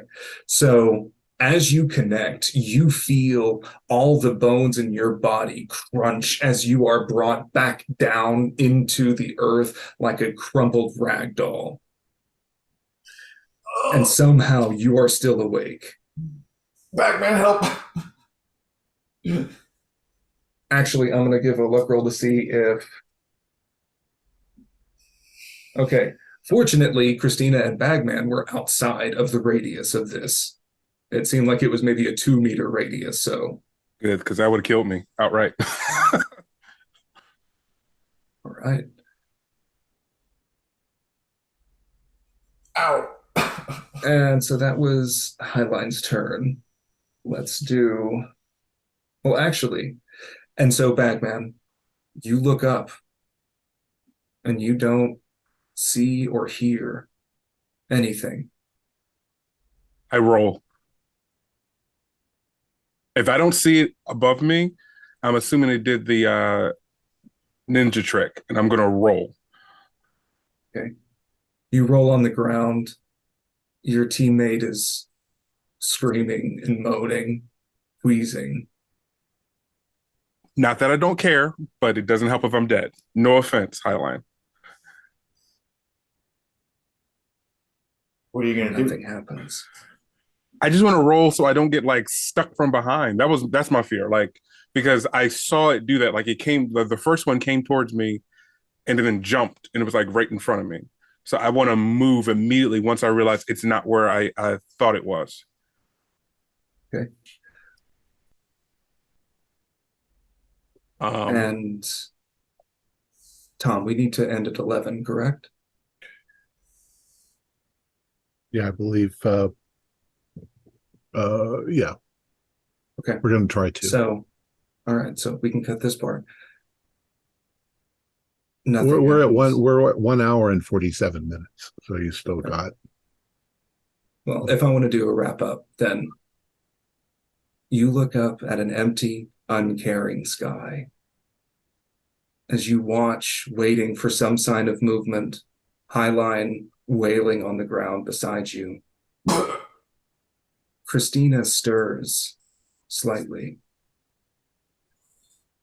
What? What happened? Who are you? Why does my arm hurt so bad?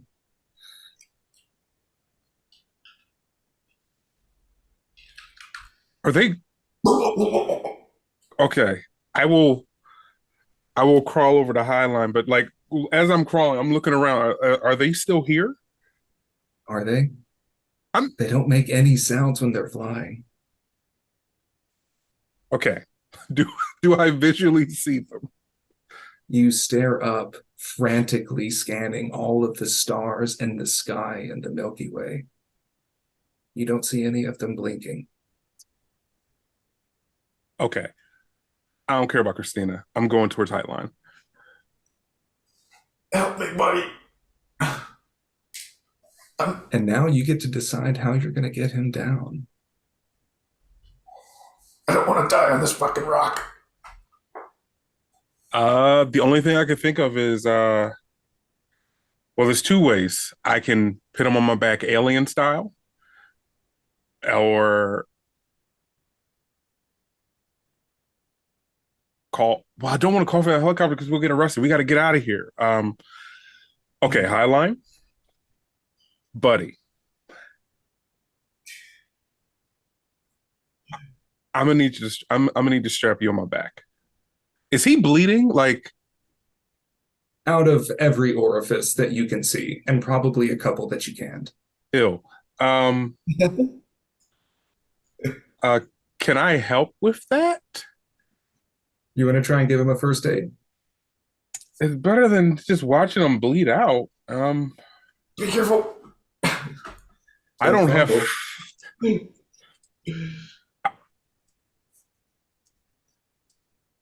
Apply pressure. Don't fumble. Good luck, Highline. It's not a fumble, but it is a fail. Yeah. In this case, I'm not. I was gonna have you kill him if you did fumble, but I am a generous God, and so you essentially try and stop the bleeding and just like press everywhere that you press. You just cause more excruciating pain. You didn't know that ribs bent that way, and so as we zoom out to Highline, like wailing from the top of the mountain, Throttle can hear these cries that are not unfamiliar to them. And you are able somehow to be medevaced out. Highline, you are immediately taken into custody. In the hospital, you have that feeble, you're in a full body cast, like up on the bed with one sort of handcuff uselessly placed onto the side of it. And we'll have quite a few questions to answer. Throttle, taking your knowledge of being able to do administer sodium bicarbonate and other basic substances into the bloodstream, you feel like there's a solid chance that you can neutralize the infection in Bagman, Christina, Christina, and presumably Janet and yourself, for those that you know are infected. That's if I stick around. That is if you stick around, do you? I don't know, make a luck roll. See how you're feeling. Bagman, do you want to make a luck roll to see if you get cured? Or roll for camaraderie. oh, Luck is 50-50, so It's 50-50.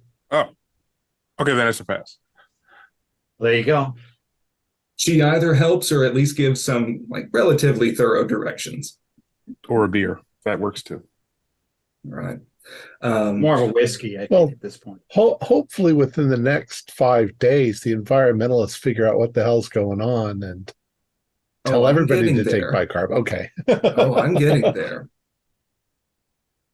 So as we are filling in on this somewhat happy resolution, actually, I believe, Joy, what are you doing as you head out of town? as I'm heading out of town, Joy takes out his cell phone and calls a certain someone.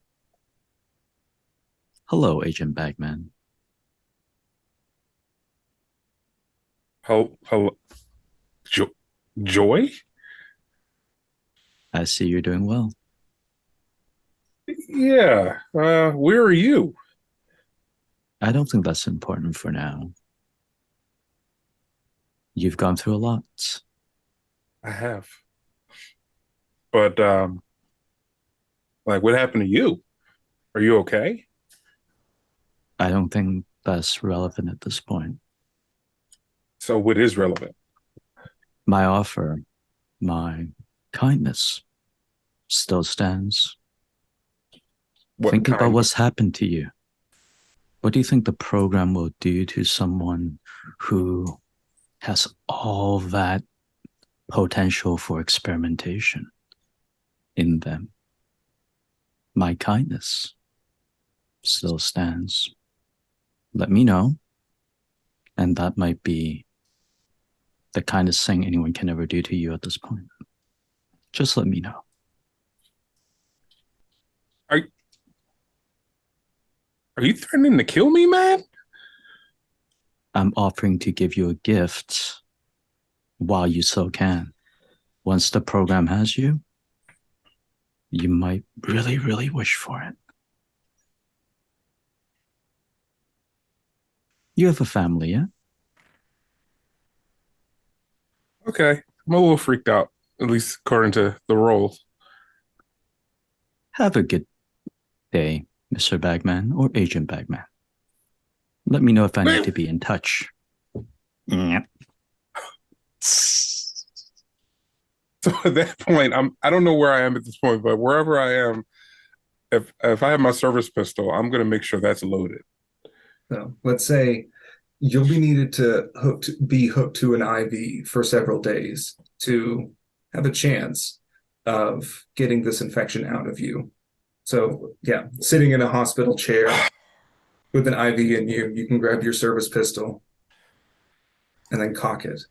Yeah, so I have like I have my hand with my service pistol under my covers, like between my legs, just waiting. And I don't get a lot of sleep because Joy freaked me out on a good day, and today's not a good day. Um,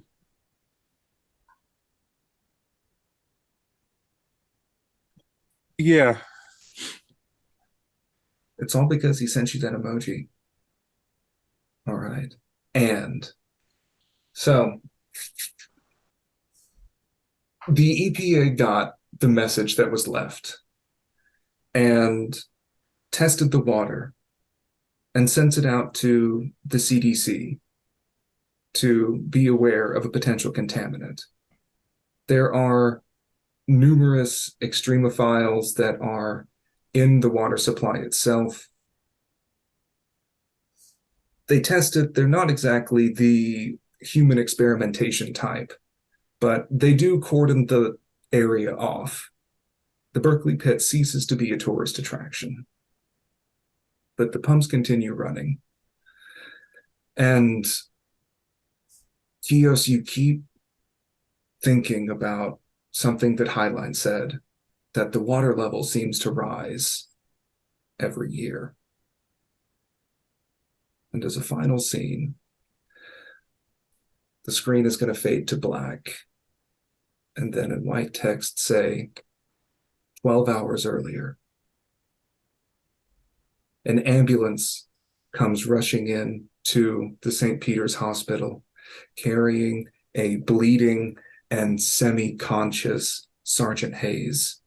As they wheel him into the emergency room, the doctors and nurses are stretched thin, panicking as they bring him in for surgery. Semi-lucid, he can hear medical chatter. Shit, he's coding. Fuck. What the shit? I don't know what the hell. And he looks and sees Coroner Halsey in the hospital bed right next to him. He seems to be thrashing and shuddering with a team of doctors and nurses all around, injecting adrenaline. They have a crash cart ready. As he fades in and out of consciousness, his heart beating, he can hear the monitor stop. Or rather, he hears the from the EEG running. And as everyone stops and says, shit, we lost him, his body begins to shudder, and he hears a gurgling sound as the body shakes and shakes, erupts this putrid black bile vomit, ushering out from his mouth and fountaining around all of the doctors and nurses in him. Hayes almost loses consciousness again from this smell of this that came from deep in his bowels, shooting out from his mouth and nose, drenching the doctors and nurses immediately next to him. And that is the end of the story.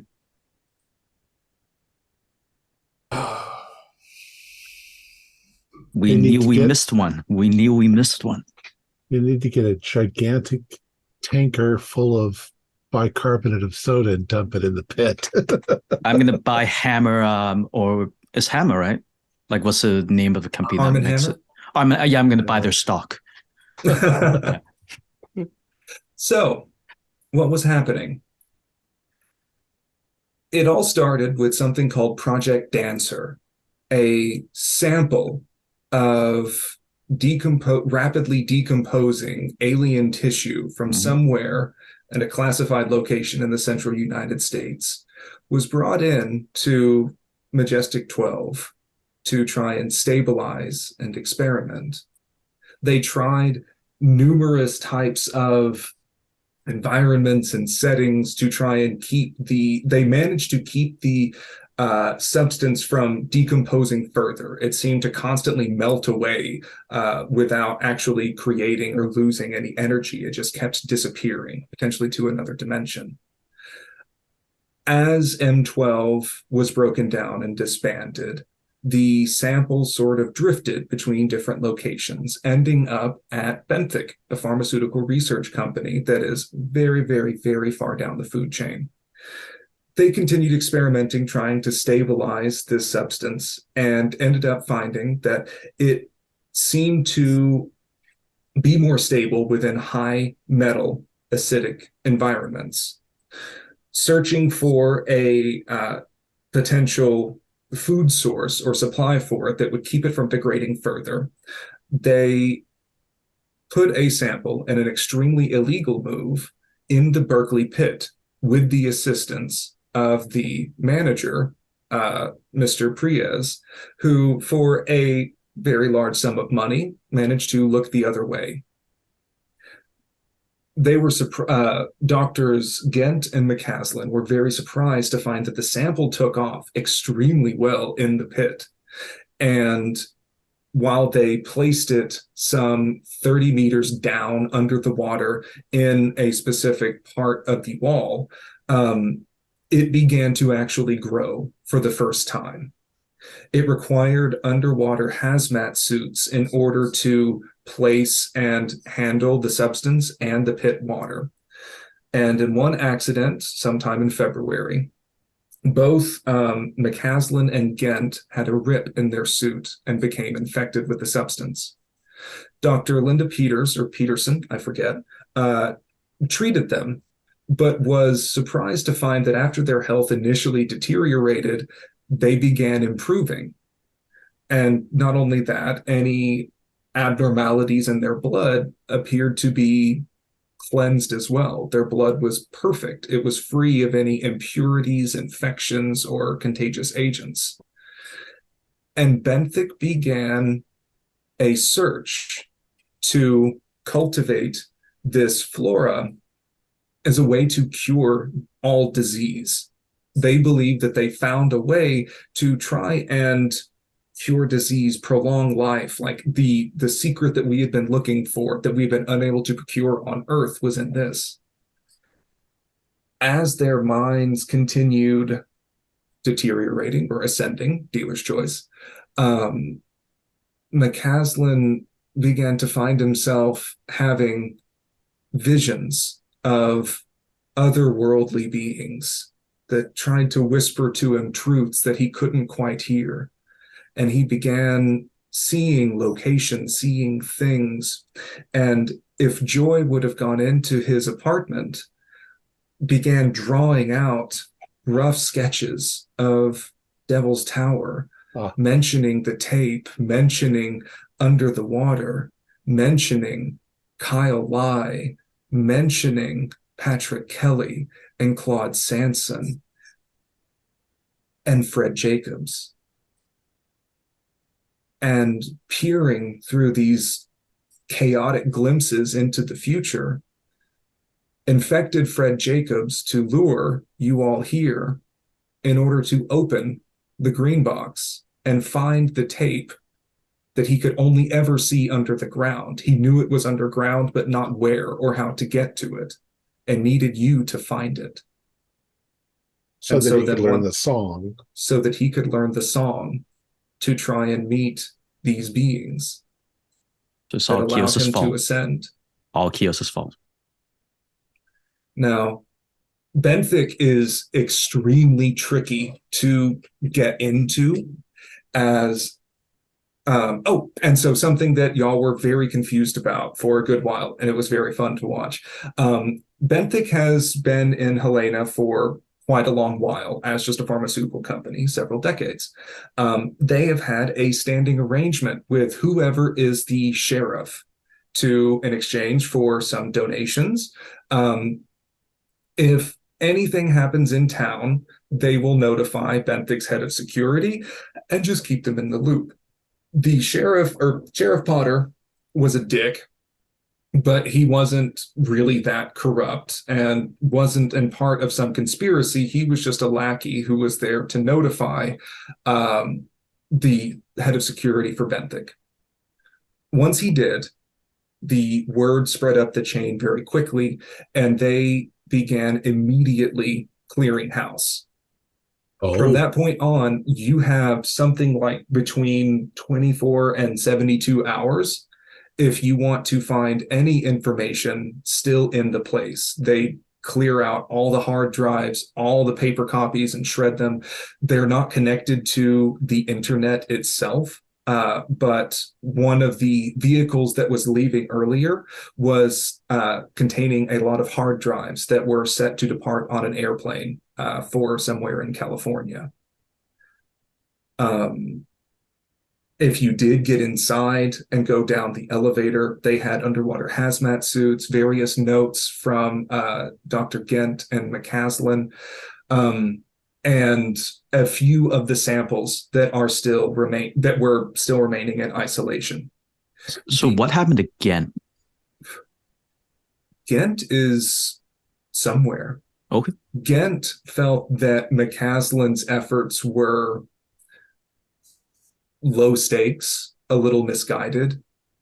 Gent believes that she can see the true picture, and you never encountered her in this. The rest of the staff were made very uncomfortable by McCaslin as his condition continued deteriorating day to day. And once you interrogated Sheriff Potter about Benthic itself, he notified Trevor. They severed contracts for local employees and closed up shop very quickly and aggressively. Was Gabrielle Fultz ever part of this, thing? Because we had records of her covering for local businesses, that kind of thing. Was that related at all? Gabrielle Fultz was just kind of misguided.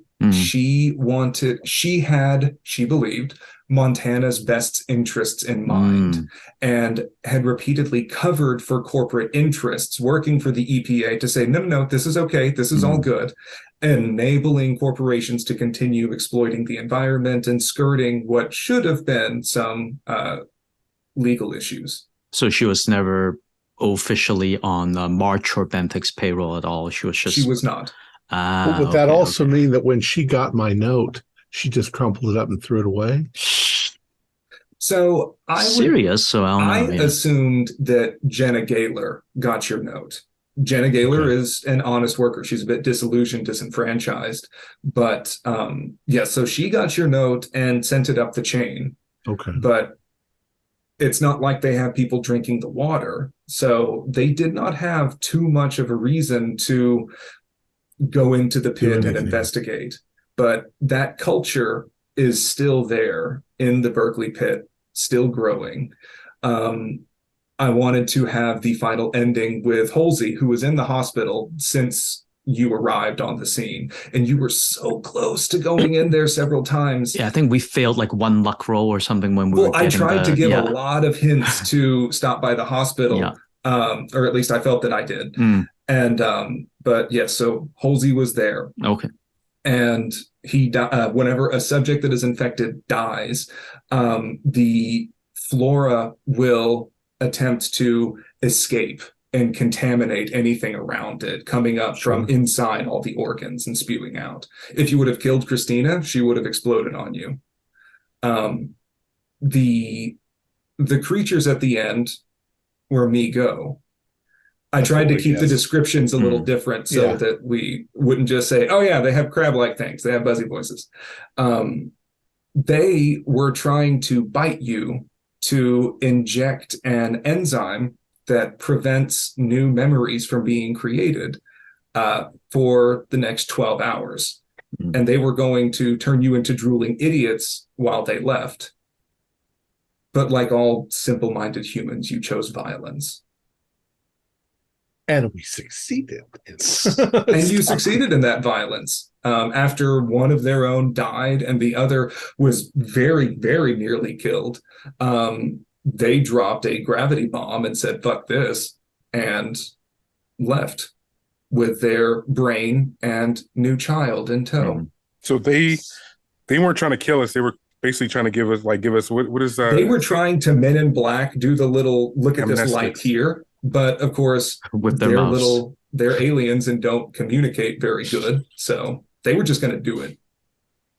What were the codes in the green box, and was it relevant? Like the thing with Nathan, Matthew, whatever, like the 5 names.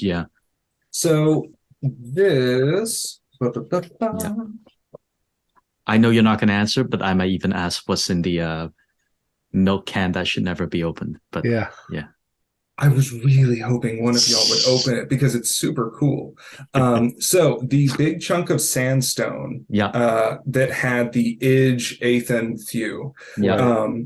If you were to take this into a lab and do some sort of archaeological analysis, the weird discoloration mineral behind it was fossilized flesh and possibly mammalian. If you were to... why do they split the description? Here we go.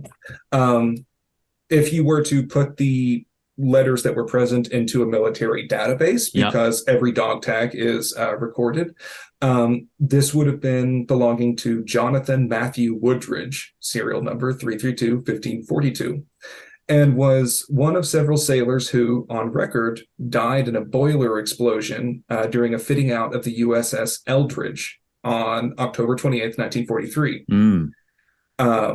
Or if you were to pay attention to conspiracy theories that are obviously discredited, the Eldridge is a fake name for a ship that was used during the Philadelphia experiment of October 28th, 1943, and was replaced in a cover-up. So the Philadelphia experiment was the ship that tried to teleport and disappeared and came back, but none of the crew were there. So they somehow ended up inside of sandstone millions of years ago and were fossilized. So what was in the milk can? The milk can is my favorite cursed item that I added for this, just in case. See, Joy knew better than to open anything. Well, the milk can actually could have solved the whole thing. Well, let's see. Where are you?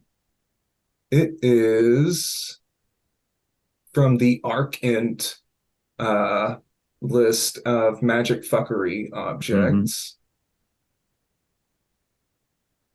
Not the Kurgal executable. Oh my God. It was a kukri that had a red staining along the side, but it was a rusty old kukri with a wooden handle and red spots around it. What's a kukri? Like the sword. It's like a curved machete. Oh, okay. If you were to open the handle, it was it had an inscription that belonged to some. Here you go. So it looked like it was blood splatter that was along it. There's a small mark underneath the base of the handle that was used around 1947. And it has an inscription that reads the thrice honored Chandra. Don't know why that's relevant. What if you tried to clear up the stain? Nothing would have happened. You could dip it in all the chemicals that you wanted to, and it wouldn't be cleaned up. But if you happen to cut yourself on the kukri or be bleeding and touch it, the red materials on the stain would behave like an absolute solvent and suck themselves into the body of whatever thing they were exposed to and begin digesting it from the inside out in a very slow, excruciating process. Jesus.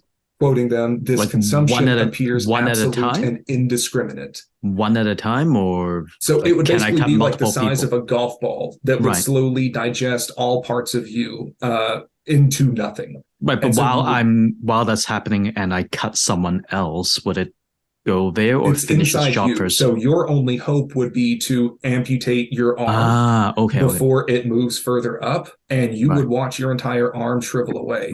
That could be useful. Once it eats approximately, so yeah, the stained substance appears two-dimensional, even if you were to look at it under a microscope.